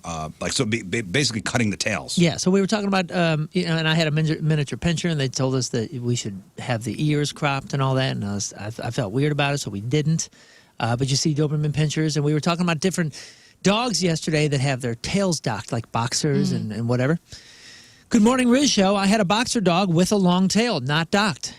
Problem is, he would bang it on corners of walls, and it would start to bleed. I had a lot of trouble with it. He would wag his tail. You have a stupid dog. He would wag his tail and sling blood everywhere. I ended up docking and cropping his tail because of that. Thanks, Tim. What an idiot dog. My First- dog has a long tail. He's not that stupid. First of all, Ow.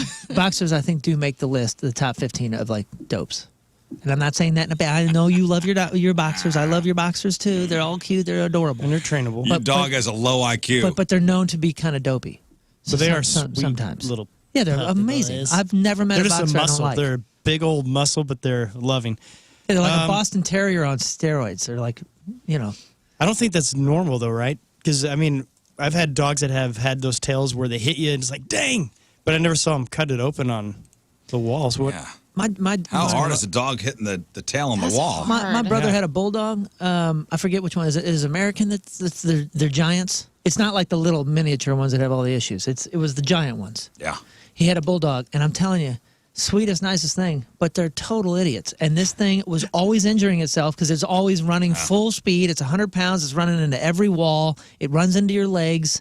I mean, this was like a dope of a dog, and it was injury prone because it was a dope. And I'm wondering if that's kind of what's going into some of these docking reasons. It's probably just so strong too. It doesn't even know it's hurting itself. Next. Piggybacking off a topic you guys talked about with a guy dating a younger woman, would you guys ever consider a Rizz Show speed dating or maybe a Facebook Rizz fan group where singles who know that they have something in common by listening to the show can meet and chat in hopes of finding a date? Happy birthday, Rizz. 3 out of 5 stars. Put it together. Start a Facebook group. All right. I don't want to get involved in hooking people up. No, you don't want to play great. matchmaker? The Rizz Show dating service. Great. I can only think of bad things happening from it. First of all, if you made a RizzDate.com, you know how popular it would be because everybody's searching Rizz, these days. Yeah. Rizz the date. Rizz. This would be great. I think there's something to this. We could also use we have the wheel, the mighty wheel that knows all the truth. So we just throw a couple names on there and they'll find love. Just case net everybody beforehand. Yeah, that's expensive. All we need is somebody bad going into, joining the Rizz dating pool. A true weirdo. Again, too much could go wrong. I don't want to be involved. I don't want to be involved in that. You could start a Facebook group and do it yourself. Just want come no to part of events it. and mingle. That's it. Yeah. That's what we do. That's it. Our events are the Rizz Show dating scene.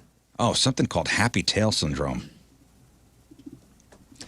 Like they just get so happy the tails become weapons. I mean, I've known And they bang it up against. And injure it. He said every time a dog gets excited, it's slinging blood all over the walls. Yeah, so that's happy Poor tail guy. syndrome. Yeah, because they don't have that thick hair or anything. Protect it. Look up everybody's like happy tail syndrome. Well, there you go. So maybe there's a reason Maybe it's that's not the all thing. just torture. Well, don't be so nice to your dog. Well, now everybody's saying I'm a grumpster and I'm when it comes to eggs on burgers. You got more intense than I was anticipating. You've been very. Nah, I've been thinking about this. They have a really good one at the Shack. It's got like a pretzel bun. Ooh, You know, come and on. that sounds like a place that you would have eggs on burgers. Yes. Yeah. I don't know if they have a burger base. I think they do, but yeah, it's got the egg on it. Oh, perfection. I think I was at a restaurant and I saw add an egg for an extra $4. I go again with the egg on the burger. Yeah, you must have had a bad experience. I didn't have a bad experience. I'm Sorry, just man. looking at things like just another way to make things quote unquote fancy. And to charge people more money for it because they saw it on the Food Well, Network. you don't once. have to buy it. I'm not gonna. It's not like they're defaulting to the egg on the burger. It's I'm not like an gonna. extra thing on the menu you could do if you so chose. Would you like to add bacon? Would you like to add? Yes. Yes, I'd like to add bacon. Would you like to add avocado? Yes. Yes. Would you like to add pineapple? Yes. Nah. Well, you know what they say at restaurants? Avocado and especially guacamole is the biggest ripoff at a restaurant. The That's biggest, fair. the It's biggest the biggest margin? upcharge at a restaurant. Because one of that you could those, find. you could buy a nice, big old fat avocado. Avocados right are now. expensive. Yeah, but they're about probably $2 if you were to go to the grocery store right now for one. But if you go to a restaurant, Add just for like $2.50 a for two little slices. sliver, they add a couple slivers, it's about $3 or whatever. Is this ridiculous? We're doing tableside guacamole. Oh, $15. And by the way, we were at that, went to a burger restaurant recently, and my wife got no bread on hers, no buns. And so the receipt came out, said no bun, Mm-hmm. I still think we need to start really fighting. If you decide to remove things from it, you get that minus instead Oh, of additions. absolutely. Yeah, good luck with that. Come on. That needs a la you carte save them restaurant? a lot of money. An a la carte restaurant? Oh, man. This is what I'm charging for it. This is what this is worth. This is what we make. With This the is what bun. I make. I'm charging you this much for this. Yeah, but I made your life easier now, No, so no. it's saving your time. No, you've probably back made there, my you're life saving harder. Look, I You've have two probably sheets made of the paper restaurant's life harder Think how because tough they've got it a is system. to put meat on a bread and then the lettuce on there. Listen, and then listen. You don't get to cut. You don't It's get to really come in here and difficult. customize things and I'm then s- make it cheaper. For sale right now, this packet of paper. Yeah. Okay, there's 2 sheets here. Okay. Good deal. Okay? I But would like to purchase that for what you're asking. I'm not selling one. I'm only selling 2. And this is the price for 2. Okay. You could, hey, if you want to take the one and throw it away, that's up to you. But I'm selling this for $5. Okay. But I want one for $2.50. That's not how it works. I'm only selling $5. Nowhere The $5 on this packet. menu has this crap been advertised like you want it. I'm just saying, I think it'd be nice. Here's the burger. Here's the price. Do what you want. See, what you do is just have her order the burger as is and then take the bun off, and then they can't use it. You can be like, ha, suck it. Throw it here. Yeah, sure. If you don't, Wasted if you your don't want bun. it, I'm happy Use to the give bun as a tip. I'm happy to give you one. And thank you for giving me back the other one, but I'm still charging you for the 2. Yeah. Do what you want. I get it. I get it. Next. Hi. Hi. Team Rizz member 2019 here. I have a question to ask everybody that piques my interest. My 30th birthday is coming up. Absolutely do not give me a birthday shout out because I know you guys don't do that. Nope. I guess Rizz's birthday too. This was from back in August. What is everybody's best and worst birthday of their lives? Love the show. 2 out of 5 stars. Emily. What was Ooh, your I got- best and worst? I got 2 crappy ones. My 21st birthday was on Easter. Lame. Another one, I turned 30 in 2020. Pandemic. Oh yeah. Terrible. Oh, yeah. Oh yeah.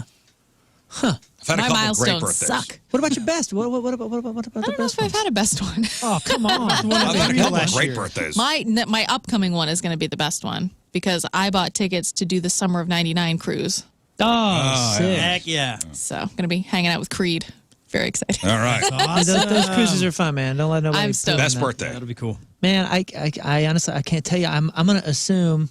I had a really good one on stage once in Orlando. That was fun. I honestly, man, my best was probably 16. I mean, if you think about your 16th birthday, I remember I went and got my license. I think my mom actually let me leave school a little bit early that day and went and took the driver's test and got my license. And that was just like the That's beginning. Yeah, I mean, I don't remember the rest of the day necessarily. I don't remember You having. got so hammered, right? No, So- it's not like I had a birthday party or any crap like that. It was just like, that was just such a big, It's a milestone. Get my license. That's a Milestone good, moment. That's a big deal. and yeah. So my daughter just turned 25 on the 19th, and I said, happy birthday. And she's like, yeah, whatever. I got to go do this. And by the way, on her birthday, her husband broke his arm. So they were in the emergency room until like 2 a.m., 3 a.m. It's a fun way to celebrate. Yeah, but I said, hey, 25, like that's the last good one. Your insurance goes down. And she's like, does it? I don't even know if that's a thing anymore, Dad. Yeah, I'll say, my 16th, probably because of the driving thing. I didn't even think about that. I had a great 40th birthday. My 40th was awesome. My last birthday with the Urge was amazing. That was that one was great. Yeah. You ever had an awful one? Yeah, the birthday that I passed out immediately at my party, and you wound up in bed with me. Yeah. Yeah. That was a great one. Yeah, not for me. We had a Were you the big blast. spoon or the little spoon? That sounds fun. I don't even know. I just saw pictures after. I kind of have a weird combo birthday where it was started off to be a terrible one and then ended in a unique way that was really cool. But it was we were on tour back in the day, and one of my favorite uncles passed away the day before. I was my birthday, and so that was weird. And we're in a town with the same last name. Like it was really weird. But then the next day we're at this some university up there in Pennsylvania, and these group of fans came out to the show. They were fans of his band, and they made this huge cake with my picture on it and everything. And it was just so cool, and they were so sweet. And we played soccer on the field, and it was beautiful. It was just a fun day. Cool day. And Lifehouse played there. Yeah, we played with Lifehouse. That was awesome. Yeah, it was great. So and that was the other thing. They gave me this shirt that was illegally made because it said your band name and then Lifehouse, and it had this thing that wasn't supposed to be. And then they realized they might get mad at us, so but they still gave me one. So I have that shirt. Nice. One final one. One more. Okay. It's funny hearing you guys talk about burying Grandma in a Folgers can because that was my grandma's wish. She talked about it the entire time I was growing up, in a Folgers can with a pack of her favorite cigarettes. My family was able to get Grandma in a bag and put her in a Folger can themselves, just like she wanted. As far as I know, they had no trouble doing so. Fun fact, Carrie Fisher's ashes were put into a large ceramic Prozac pill. I don't know if that's true. Yeah, it's true. That is true? Yeah.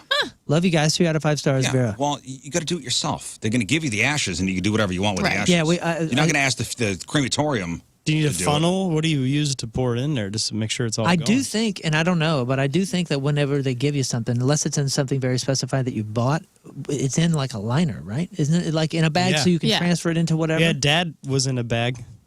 He was That's a weird inside a box, and that's who I buckled in my back seat and drove him up to Shelbina for the funeral. But yeah, he was in a. Did you bury your dad's ashes? No, he's in an urn on my grandma's mantle. In Shelbina? Mm-hmm. Oh, no. But did you open up? Did you open it up? I've never. Yeah, I didn't open. My dad's. I think my dad was did. cremated too, and he's in my mom's room. You never seen it? No. Yeah, I didn't open it. In a box. I'm just like, well, I don't know. Have you ever seen the movie Due Date with Zach Galifianakis and Robert Downey Jr. and they have his dad's ashes in the coffee and then they drink it? Yeah. Oh, and then he goes back for seconds before he remembers. Oh, God. Yeah, I could do whatever I want with the ashes. Would it be rude if we made the podcast title "My Dad Was in a Bag"? Because that just the way you delivered that is very podcast titly. All right, let's do this.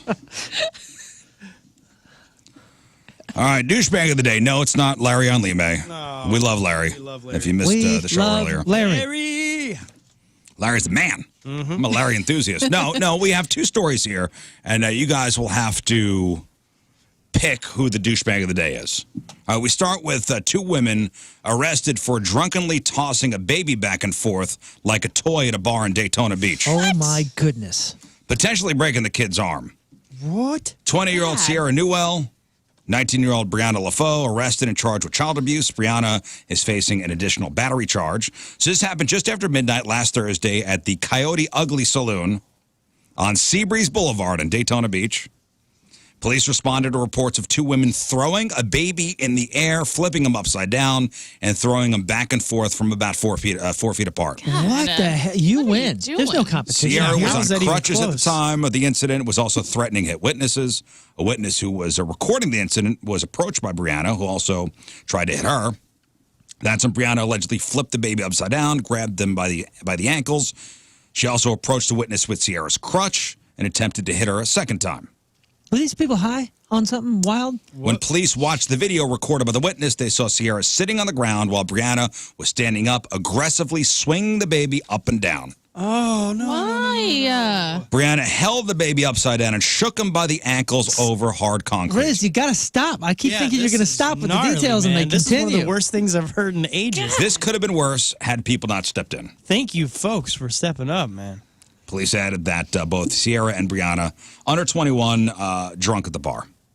The baby transferred to a local hospital for medical treatment. Kid's okay. Suffered red marks on his back. There was a mark on his X-ray that could indicate a broken arm. Not sure.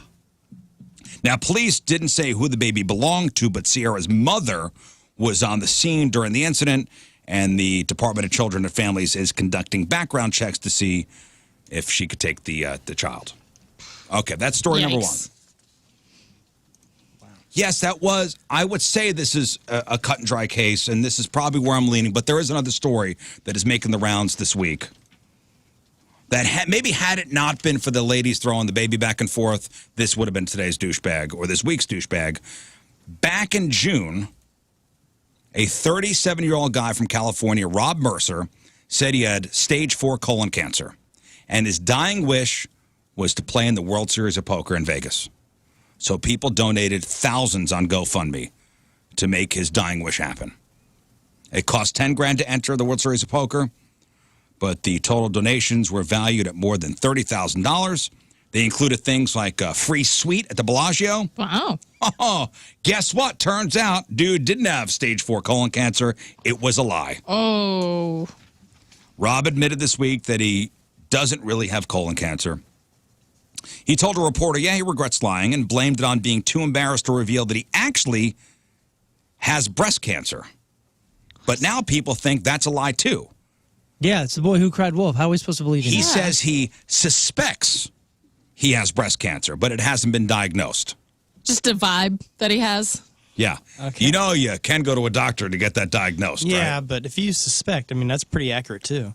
Oh, this guy's refusing to pay back the money because he claims, I'm really sick. But he also just might be, he also might not have to at this point. He got knocked out of the tournament a couple hours in. He didn't win any money. Thankfully, GoFundMe just stepped in. They issued refunds to everyone who donated. They banned Rob from the site, and he's been shunned by the poker world. Yeah. Oh. No word on charges yet, but they might be in the works. GoFundMe put out a statement saying they plan to cooperate with law enforcement if charges are filed. Wow. So there you go. There are the two cases for you. You got the two women who were throwing the baby back and forth, and you got the guy who lied about having colon cancer.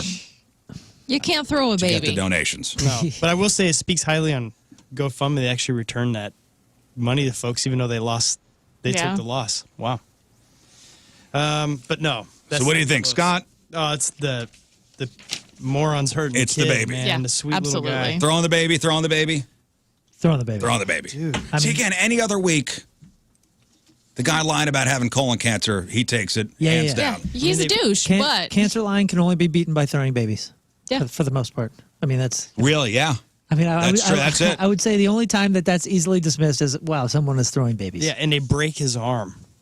yeah. Yeah. Oh, wait till Friday fail stories. I got to start. I got to warn you.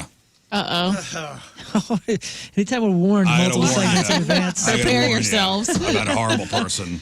Oh, man. And a baby is involved. Oh, God. Why? Because that's what happened this week. Thank you. We have to talk about it. All right, so congratulations to Sierra Newell and Brianna LaFoe. You are today's douchebags of the day. So we got to dish out the punishment, Moon. Go ahead. You know what? I think we start big. I think we start with the tank. Oh, start with the tank. Oh, nice. I mean, like come it. Tank.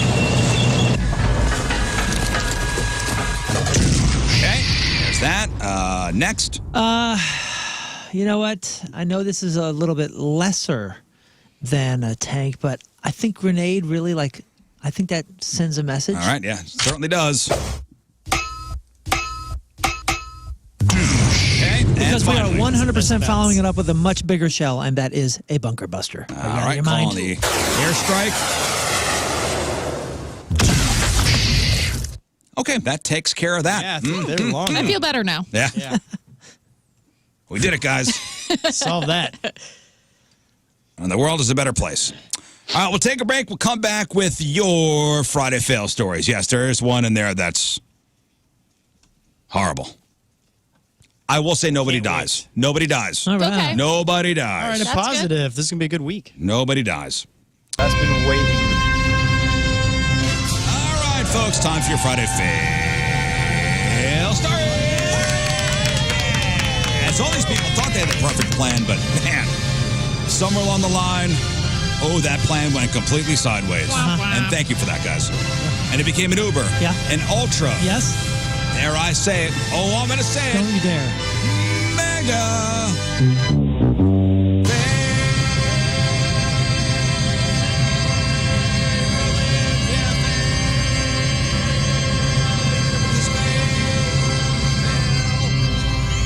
Fail. You weren't going to sing. I wasn't, but you influenced me. Yeah.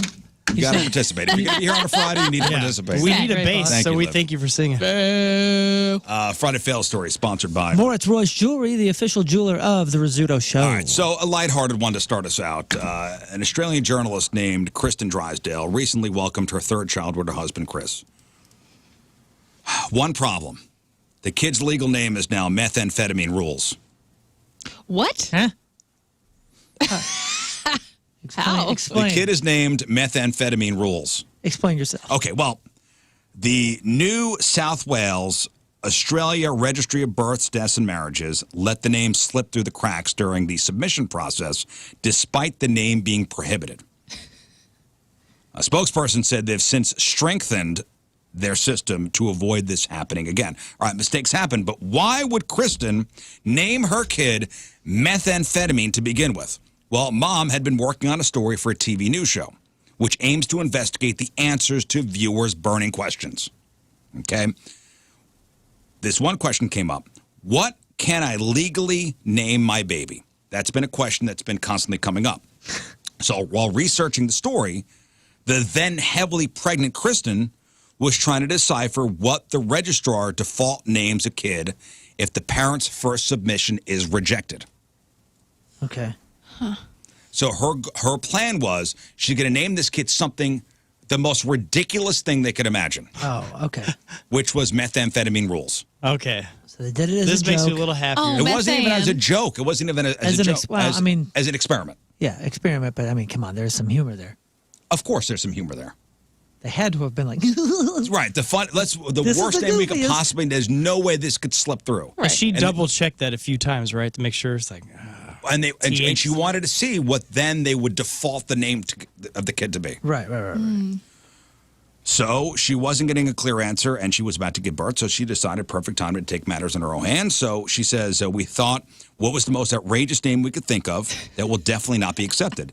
Methamphetamine Rules, we thought would surely get rejected. And then when it does, we could find out what the registrar chooses.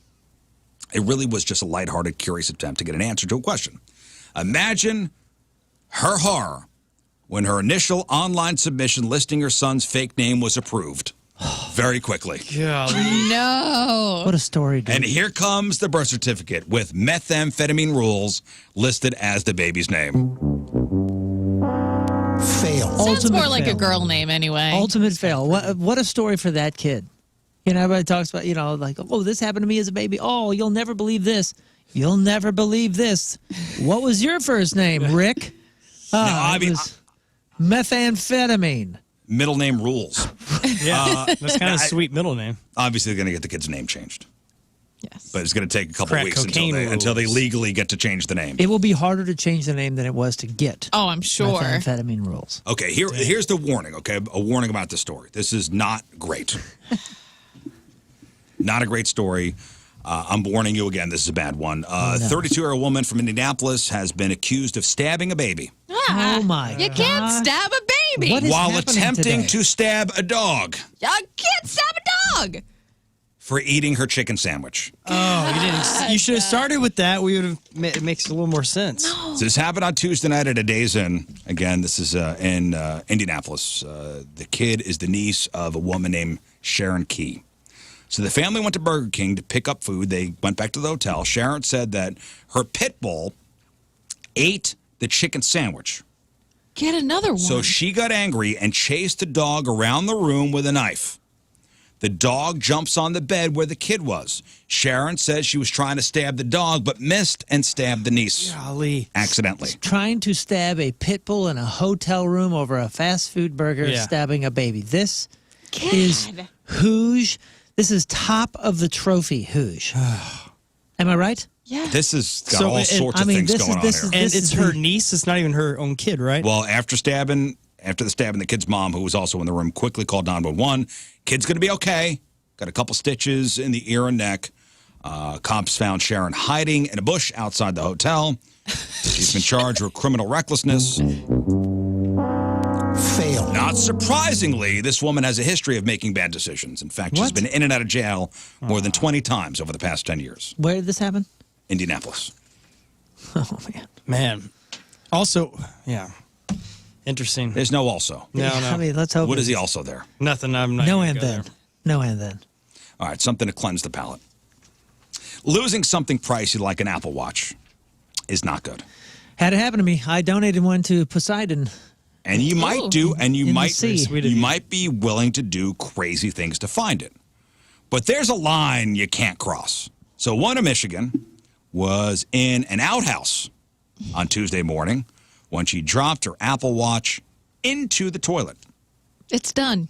No, It's done. I go Is for this it. a famous? No! Into the Wait, toilet? is this An a famous? outhouse? Oh, an outhouse. An No, outhouse. Yeah, It's over. not An your outhouse. toilet. No, yeah, it's over. An outhouse. I thought. Okay, I just Not a toilet, an outhouse. Okay, yeah, it's over. Goodbye. Yeah. That sucks, but what comes next is just insanity. The woman decided to try to retrieve the watch by, quote, lowering herself inside the toilet. Oh, this always goes bad, like death bad. It was big enough that she could fit down inside, but then she got stuck. She yelled for help. Somebody called the police. First responders showed up, found her, quote, in the muck. But at least you didn't pass out. Remember, a lot of times it's like the the fumes and methane. all that. Yeah. That'll kill you. They removed the toilet top itself, then used a strap to hoist her out to safety.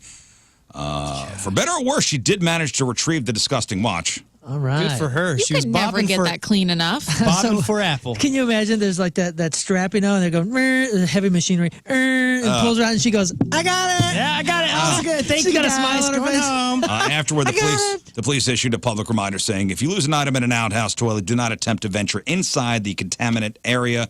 Serious injury may occur. Thank Gosh. In this case, the woman, the woman was not hurt.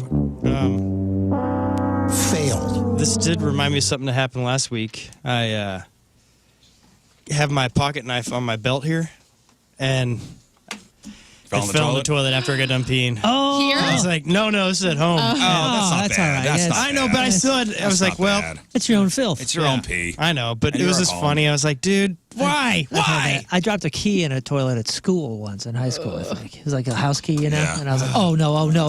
Fish for that. And I went and I got like janitor gloves, you know, and they let me like, get it. But it still was like, I mean, I remember it to this day. I donated an Apple Watch and my most expensive pair of sunglasses I've ever had. It's people, I'm sure, at the beach thought like, oh, he's really having a peaceful moment out there. I walked out and I was like, about waist deep, and this wave just like knocked me and took both things, took it right off my wrist, and I didn't even bother. I looked down and I just went, and I just stood there. That's it. I Gone. stood there in silence looking out in the abyss. Gone. I was like, ah. Well, Scott, if you would have said you retrieved the knife with your face, that would have been great. Bobbing for knives in the toilet. Police in Catoosa, Oklahoma, arrested a guy who they say tried to hide drugs in an Egg McMuffin. The guy's name is Mitchell Raper. Ooh, that's an unfortunate name. bummer, man. Tried to hide a coin purse full of meth into a half-eaten McMuffin during a traffic stop. So he was pulled over around 3:30 in the morning last Saturday. He was stopped for a cracked windshield, but cops smelled weed. Police dogs sniffed out the drugs, even though they were wrapped up and hidden in the McMuffin. They found 13 grams of meth in the sandwich, some more meth in Mitchell's pocket, pot on the car's dashboard, and some cash. Mitchell arrested for possession of a controlled substance and booked into the Rogers County Jail. Man.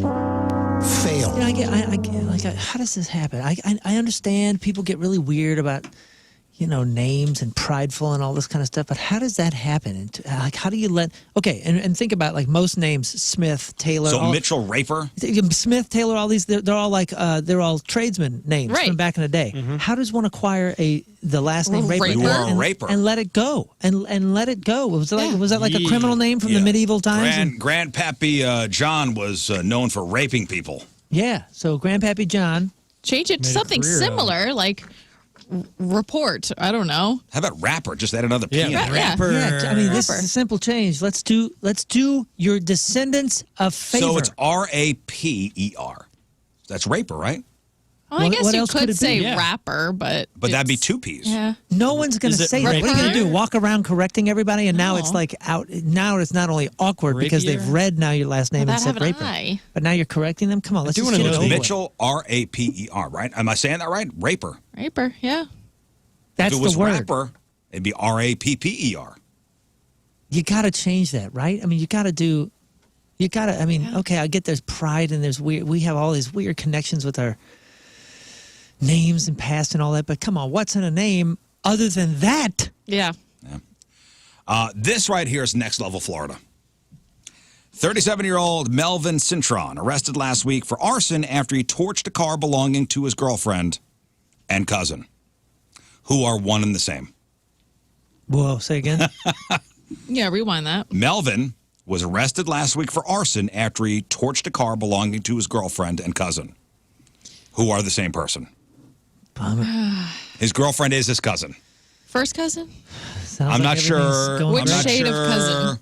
How, like, Franklin Roosevelt, married Eleanor Roosevelt, and they were cousins. FDR and Eleanor and wait, what? FDR and Eleanor Roosevelt were cousins. I didn't know that. Oh, yeah. First cousins. Maybe second cousins. Oh, well, come on, man. That makes a difference.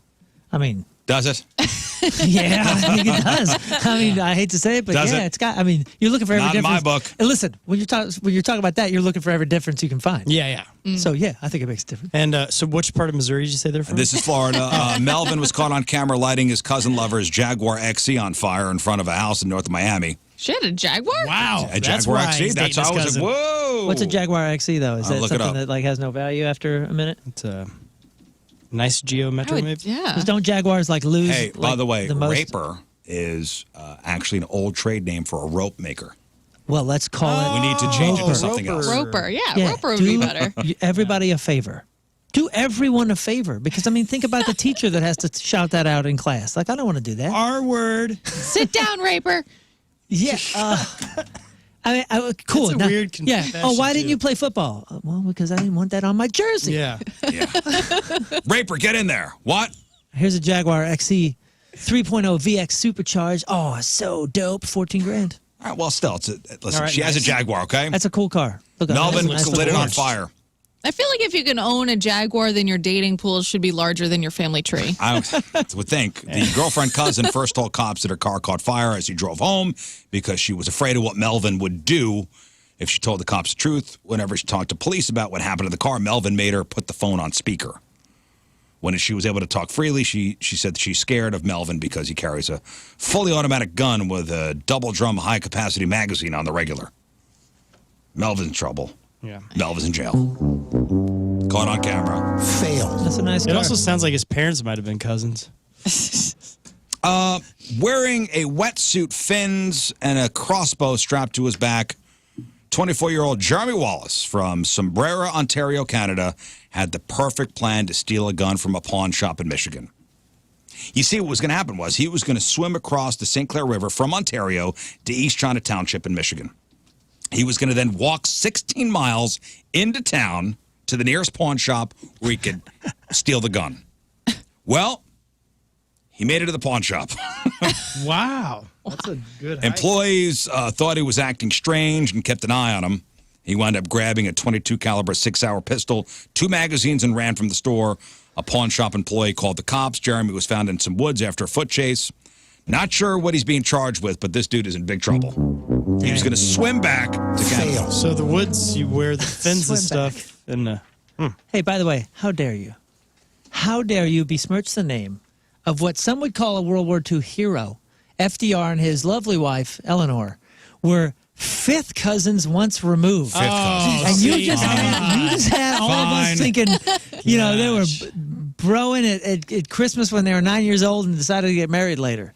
Okay, still. I don't care if it's still fifth nothing. cousins. Fifth cousins once removed? I couldn't even track that down, what that even means. Scott It's and I close are enough. closer. Yeah. Scott and I are cousins of cousins. It's close enough.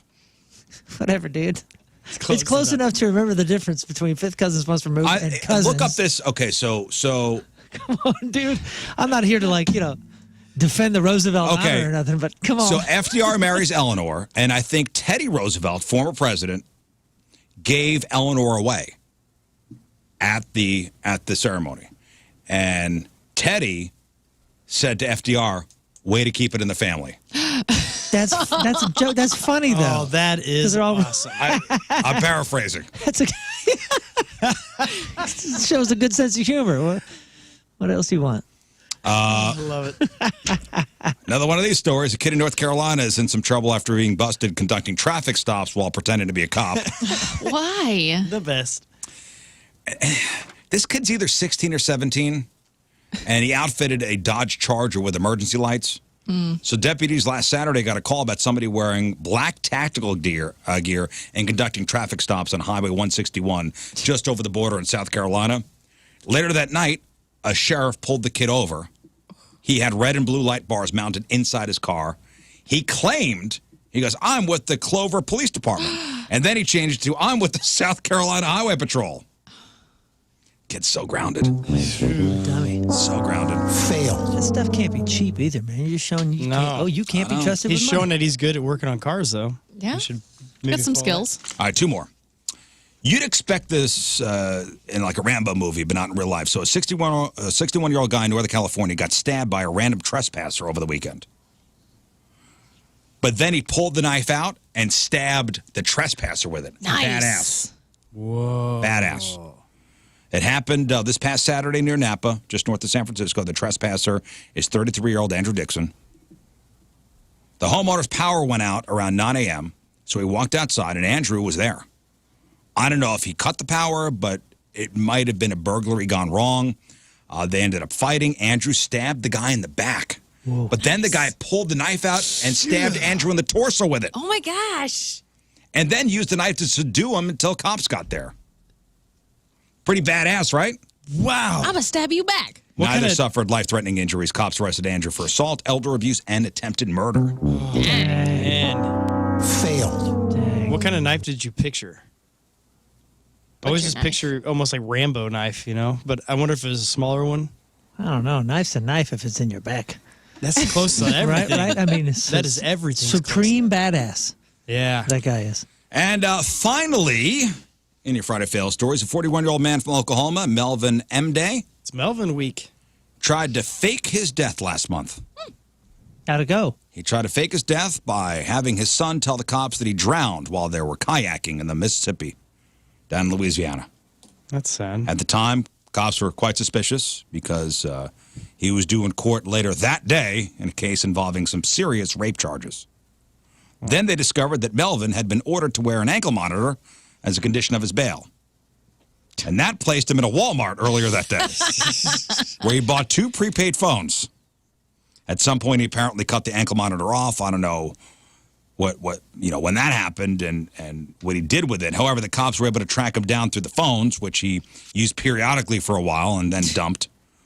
The cops were privately treating this as a fugitive case and not a drowning until they finally found him in Georgia this past Sunday. And cops there caught him after pulling over a motorcycle without a license plate on it. Nice. Idiot. He tried to flee, but then he crashed. And then tried to give a false name. Because he didn't have a license. Tried to give a false name, but you can't run away from fingerprints. Nope. He will now face additional charges. His son is also expected to be charged in the scheme. Idiots. Worked out nice. Failed. And those are your Friday fail stories. Just got a message from my kid's school district.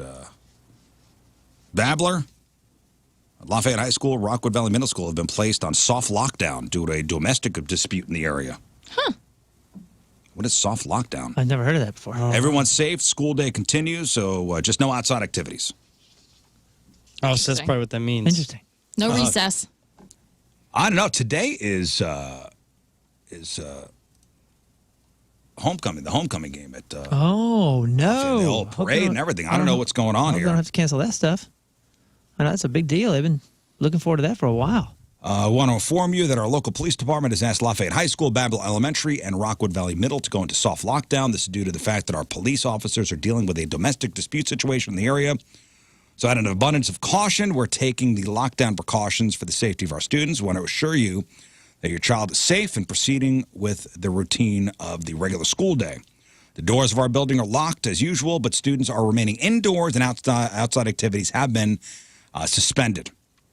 We have our school resource officers, safety officers, and district safety supervisor on location to monitor the situation. Our students will remain inside the building until we hear from law enforcement officials that the lockdown can be lifted. That's from Rockwood Communications. I wonder what's going on out there. Dang, It's right by man. my house.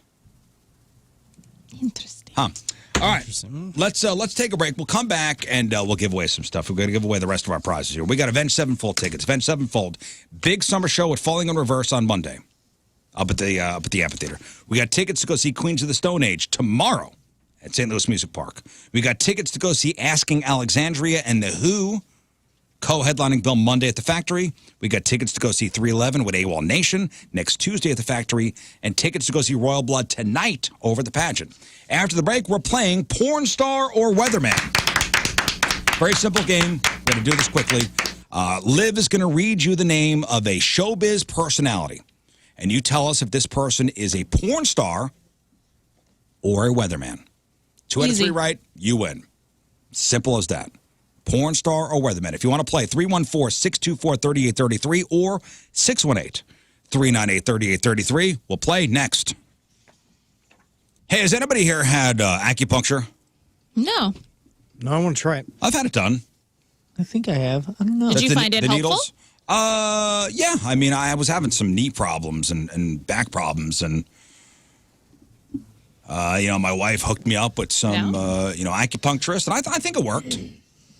I think I've had it. That's cool. I think I had it on tour or something. And that's where you go, to put the needles, in different, different And you don't spots. really feel, it's not like you feel like you're being stabbed. No, They're no, so no. small. They only put them in, so much. Yeah. It was like the tap, tap, tap, right? Yeah, Like a tube and a sponge on the end of it or something. It was tap, tap, it tap. in. Tap, tap, tap. They have in. different tappers. I don't know. Do those have like a long pole they shoot them through?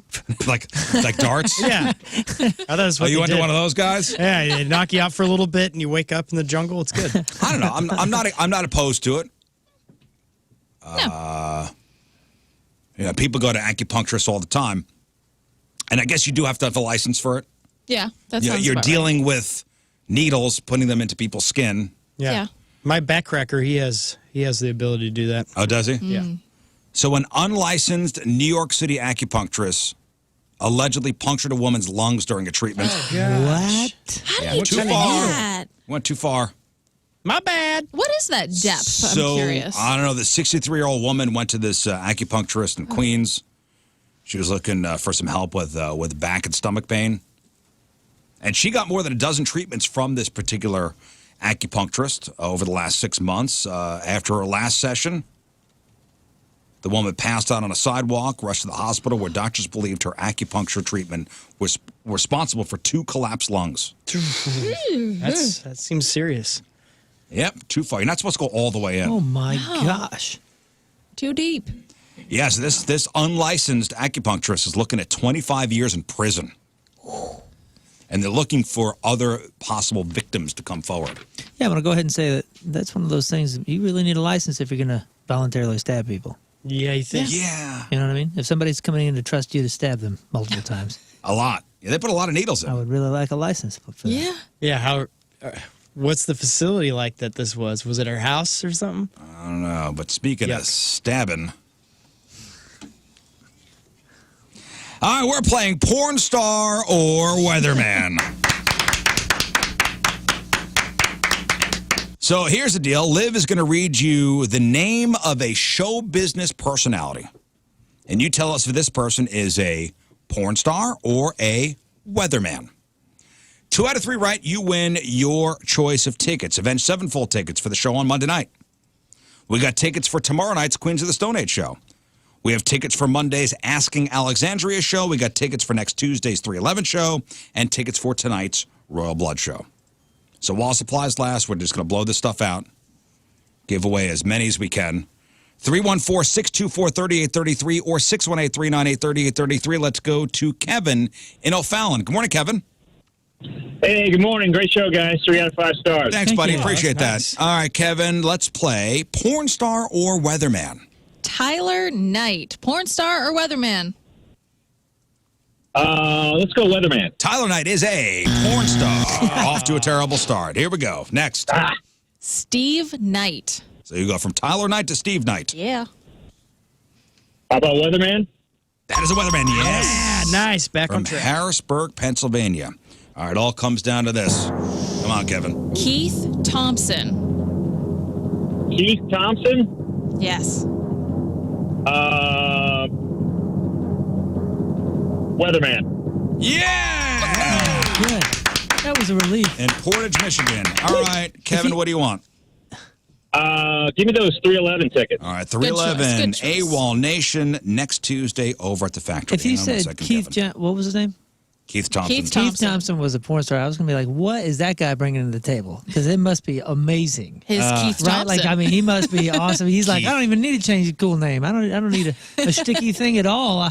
Look what I got. Keith Thompson. All right, Colby, ready to play? Yeah, happy birthday, Rizz. Thanks, buddy. Colby, porn star or weatherman? Royal Norman. Royal Norman. Let's say weatherman. Yes. Hello, I'm Phoenix, Royal Arizona's Royal Norman. Next. Lexington Steel. Show me porn star. Yeah, that's a famous one. Classic. That's I know that one. Is that a male or a female? That's they Lexington. call him Lex the Impaler. Yes. Oh. Oh. Colby, what do you want? 311, please. 311 and AWOL Nation next Tuesday at the factory. Hang on one second. Here he is. I just love how it says Lexington Steele, American pornographic actor. Right, isn't he known as Lex the Impaler? I think so. Here's his O face. That's quite the There face. it is. There He's literally saying, "Oh." Okay. Nikki, hello. Good morning. Good morning. Let's play porn star or weatherman. Here we go. Your first one is Johnny Castle. Porn star. Yes. Porn star indeed. Next. Logan Long.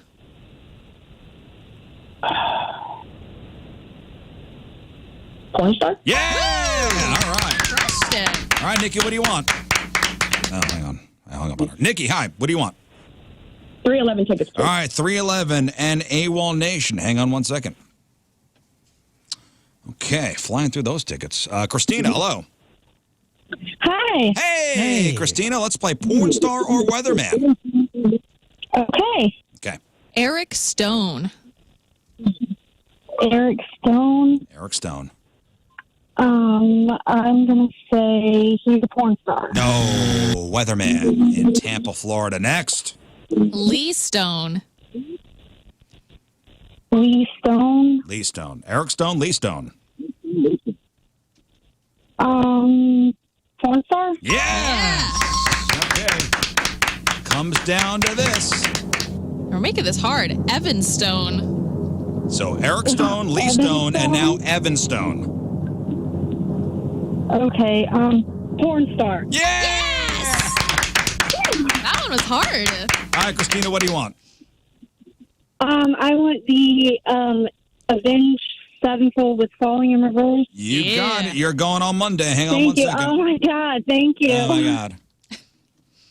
I'm happy for her. Brendan and Fenton, good morning. Hello, hello. Hey, buddy. All right, let's play porn star or weatherman. I think we had that first one Yes. already. Let's move on. All right, Next your okay, first here we go. one is Evan Seinfeld. Ooh, that sounds like a porn star. I'm Yes, going it porn is. star. Yes, it is. I've It's a met porn Evan about Seinfeld. nothing. I've met Evan Seinfeld. He's the lead singer of Biohazard. Was married to. He was married to another porn star. Tara Patrick. And he was starring in some of the movies together. And that's how he got into the business? Yeah, I did whippets with him in a parking lot once. Okay, cool. Good old time. There's your Yeah. brother. That's fantastic. He was in the show Oz. I know all about him. Oh, that's right. I think we talked about him the other day, Yeah. and that's when you shouted out, "Hey!" Interesting. I did whippets with that guy in a parking lot. Okay. Okay, this is all One for coming one. together now. All right, number 2, porn star weatherman James Spann.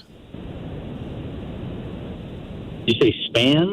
Spann, S-P-A-N-N. Or is it Spawn? Spawn. James Ooh. Spawn. Well, I'm going to say Spawn, and that's going to be a weatherman. Yeah. Yeah. You got it in Birmingham, Alabama. Alabama, sir. All right, Brendan, what do you want? Avenged Sevenfold. Avenged Sevenfold. You're going on Monday. Hang on one second. Justin, Moscow Mills. Hello. Good morning, Rizzuto Show. Good morning, Justin. Here we go. Let's play. Number 1, Almond Rizzo. It's Armand. Almond Oh, Rizz. No, not Almond. It's let's get it right. That's right. Armand. Armand. I saw almond, but it is Armand. Armand. I like almond though. I'm going to go with my gut feeling and say that sounds like a weatherman. No, Armand. Armand. is a porn star. All right, next. Oh. Ethan Bird.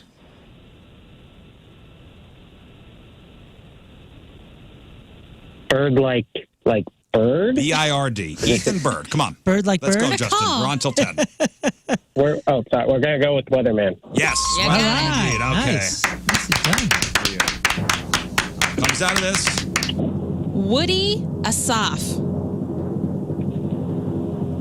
That's got to be a porn star. No.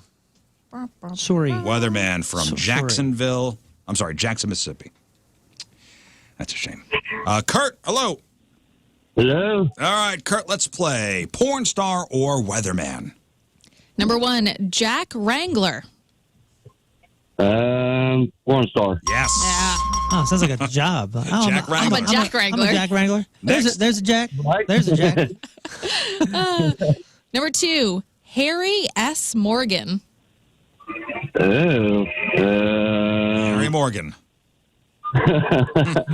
Weatherman? No, that's a porn star. Oh, can't say that word. Number 3, Finally. Let's. Did you say the S word? No, Kurt? I said dang it. He said dang it. Oh, I dumped out. Thought he said the S word. Okay. Nope. Comes down to this. John Vanderford. Gosh. Please be a weatherman. Yeah. That sounds like a weatherman to me. All right, what do you want?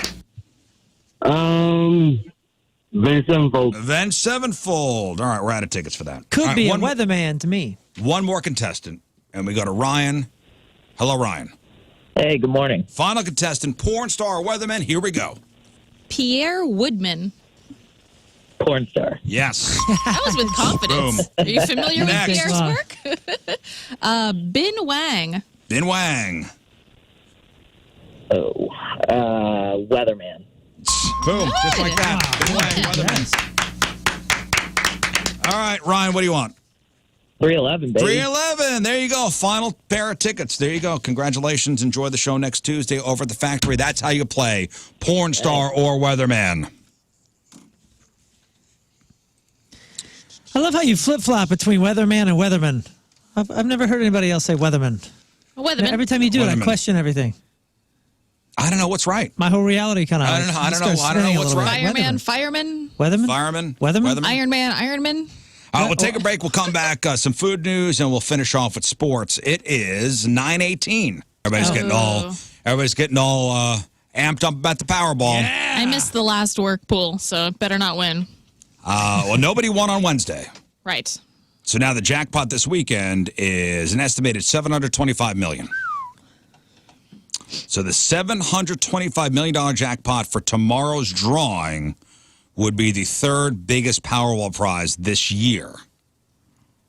So there was a $754.6 million jackpot, $6 million jackpot, won in Washington State in February, and the colossal $1.08 billion one, somebody won that in California back in July. Saturday's jackpot will also be the 8th biggest prize in the game's history. So, yeah, Danny Solomon from The Office here. Got the office pool going, man. huh? Emails are Bless flowing. him. Yeah. You know, every time, I'll Venmo him the $4 to get in. Oh, yeah. And then Danny's very transparent about everything. Like, here are the tickets. Here's who's in. And I always look for Moon's name. Yeah, man. Never get in, huh? No, it's not a never again either. I don't know. I was raised to not do that kind of stuff. And then, I've been in a couple of those pools. I've done it. And every time I go, oh, man, just wasted my money. I'm telling you. My money. But he returns the money $4. every time. But, and the nice thing is I have the safety net. Liv, I don't know if you know this, but I have the safety net of having such a good friend. That's over. And such a good relationship with Rizz that if he's in the office pool and wins, he's going to pay off my house and give me something. No, not anymore. What? That's off the table. Why would? What kind of friend pulls that off the table? The one who doesn't get in the pool themselves. Like, that was for the other one. This is a new game. Doesn't carry over. No, it doesn't carry Powerball, over. No, Powerball. it doesn't carry over to the next 20-year friendship, contest. 10 Doesn't years, matter. 10 years working together. It doesn't matter. Oh, man. Since You have the ability to get in yourself. Since I missed the window on this one, can you buy me something? You can hop in. The drawing's tomorrow. It ended like Wednesday or something at noon. What if it's against my beliefs? The gambling, not the winning. Well, then you can't benefit from it. Yeah, you can't benefit listen, from. I believe in winning. I think I missed this one. Then, I believe so in we're not being allowed. good friends. I would do the same for you, just so you know. If I won the office pool and you didn't, Well, that's very nice of you. I would, man. Dude, Rizz, that hat looks really cool. That's I very nice of promise you. you. I promise you Yeah. that I give you a good percentage. Well, I promise you I won't be here Monday if I win. All right, man. If Saturday's drawing has one grand prize winner, that person can choose to take the whole jackpot and, graduated payments over 29 years or take the lump sum. So it's $725 million. The jackpot lump sum would be a paltry $345.7 million.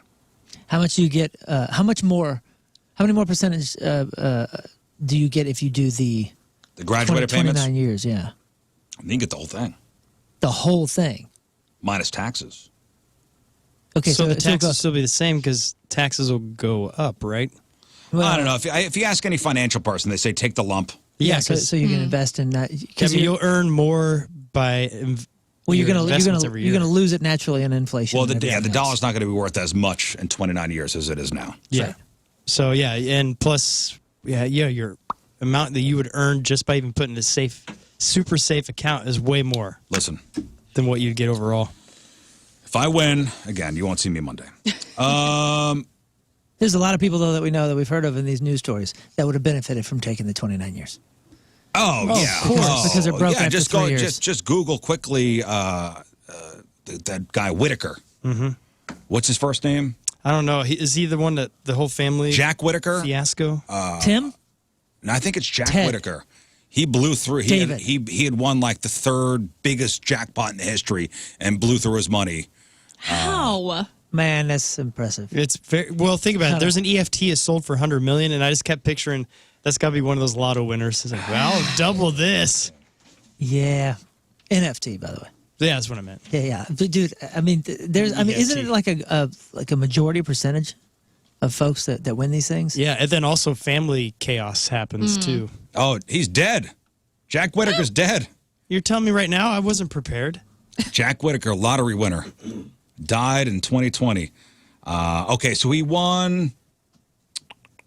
He was already rich, so he was already worth $17 million, but he won $314.9 million. Holy crap! But he already had 17 million, and he still blew it. Like typically, you find it because people are not well off. They don't have any money, and they don't know what to do with $300 million. Yeah. And they think, oh, I'm set. I could never run out of this. Okay, so he gave 10% he pledged 10% to Christian charities, including a couple of different churches he was affiliated with Pledging and donating are two different in things. South Carolina and West Virginia.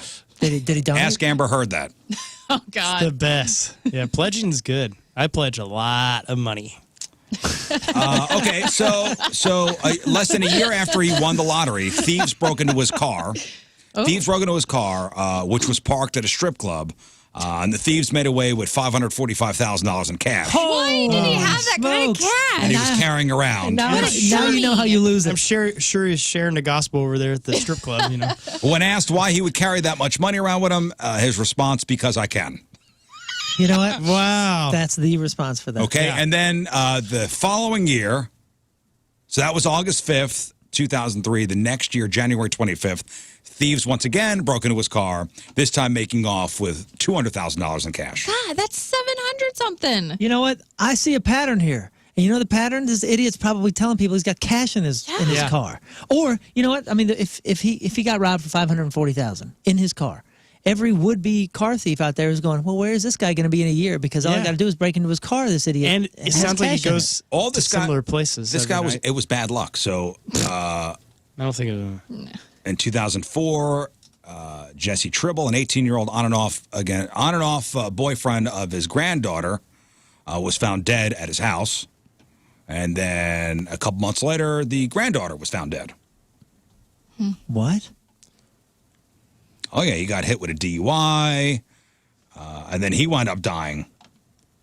Didn't his DUIs are not bad wife luck. or something? This is what $500,000 cash looks like, by the way. I was trying to think. I was like, wouldn't that fill a back seat? Because, I wouldn't know. Yeah, you should check my car right now. Like that, it basically fits the whole back seat. A $10,000 stack of hundreds is about this thick. Look, I mean, it's bigger than a brick. That's why they call them bricks. I mean, look at that. So, no. Okay, never mind. So it's about this thick. Well, anyway, good luck this weekend. So 10 of those is about a brick. That's still a back seat full of cash. Where are you keeping that crap? How many times a day do you swipe or tap your card to buy something? I mean, did Couple. Anybody use cash for anything anymore? Yeah. You do? You're a cash guy? I mean, if I have it on me, I will. Okay. We have like it's decided, saving or money. not even decided, we just found that we never, ever use cash, ever.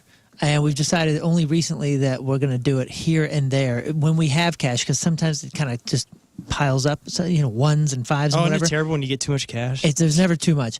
But we're going to use it for groceries. Okay, well, the story here goes, and I found this old news story about Burger King finally accepting credit cards from 1993, and it was a big deal.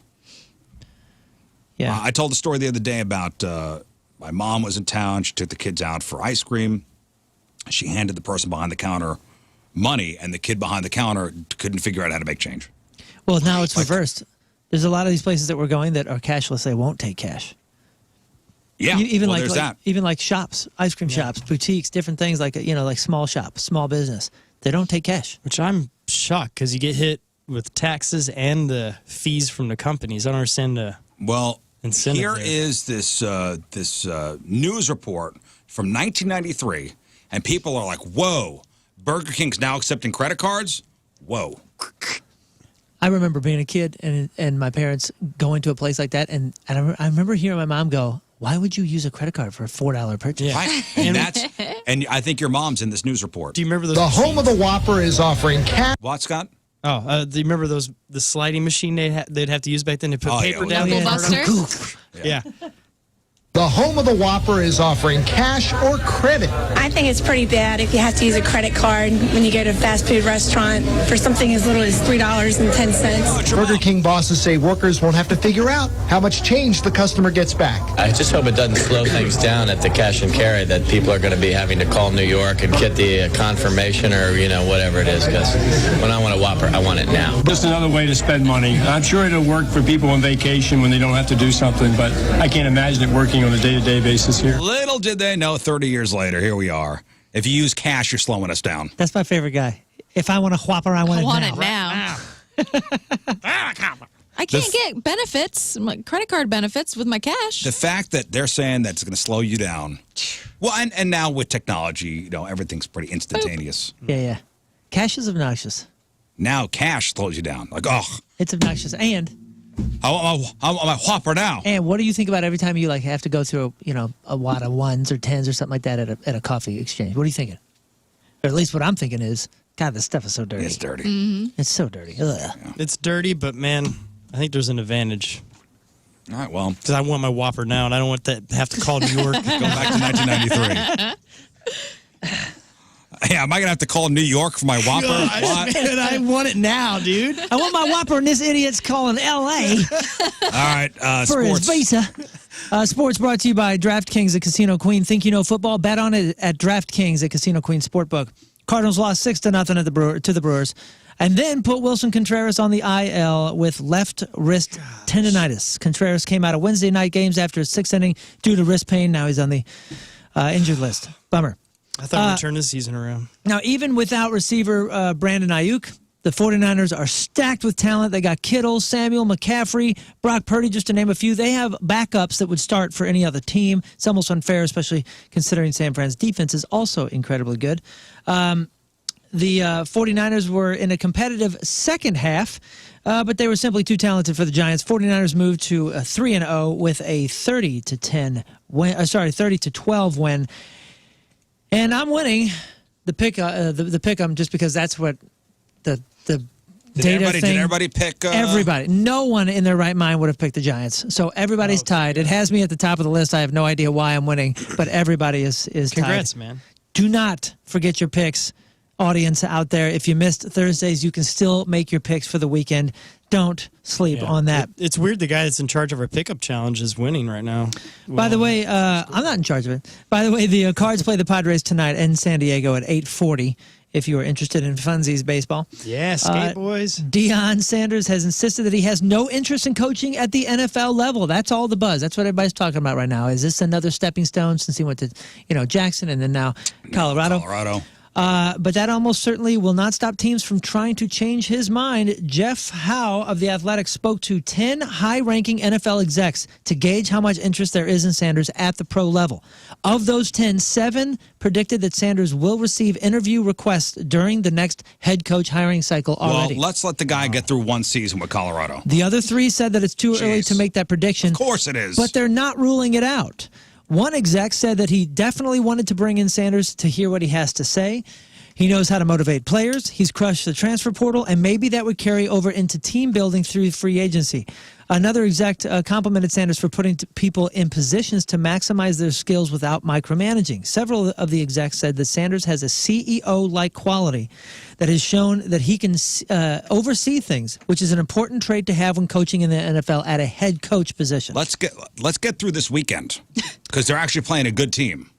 Well, the fact that Sanders is a Hall of Famer who played at a high level in the NFL is viewed as a factor that might separate him from other coaches who, have failed at the jump from college to NFL. One general manager, though, says that he might be better off remaining in college where he can dominate for at least a number of years and then consider making the jump. Because his paychecks are the same. Now, when asked, the Colorado coach gave simply a 5-word response when he was asked about coaching in the NFL, and he said, I would never do that. Yeah, we'll see.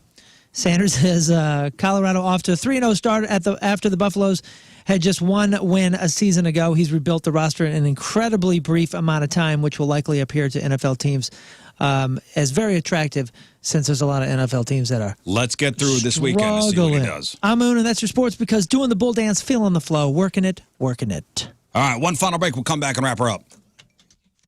All right, that is it for us. Donnie Fandango is next. Liv, thank you for filling in. Of course. Thanks for having me. Have a great weekend. We appreciate you coming on. Thank you. I know getting up early, it's not the best thing, but...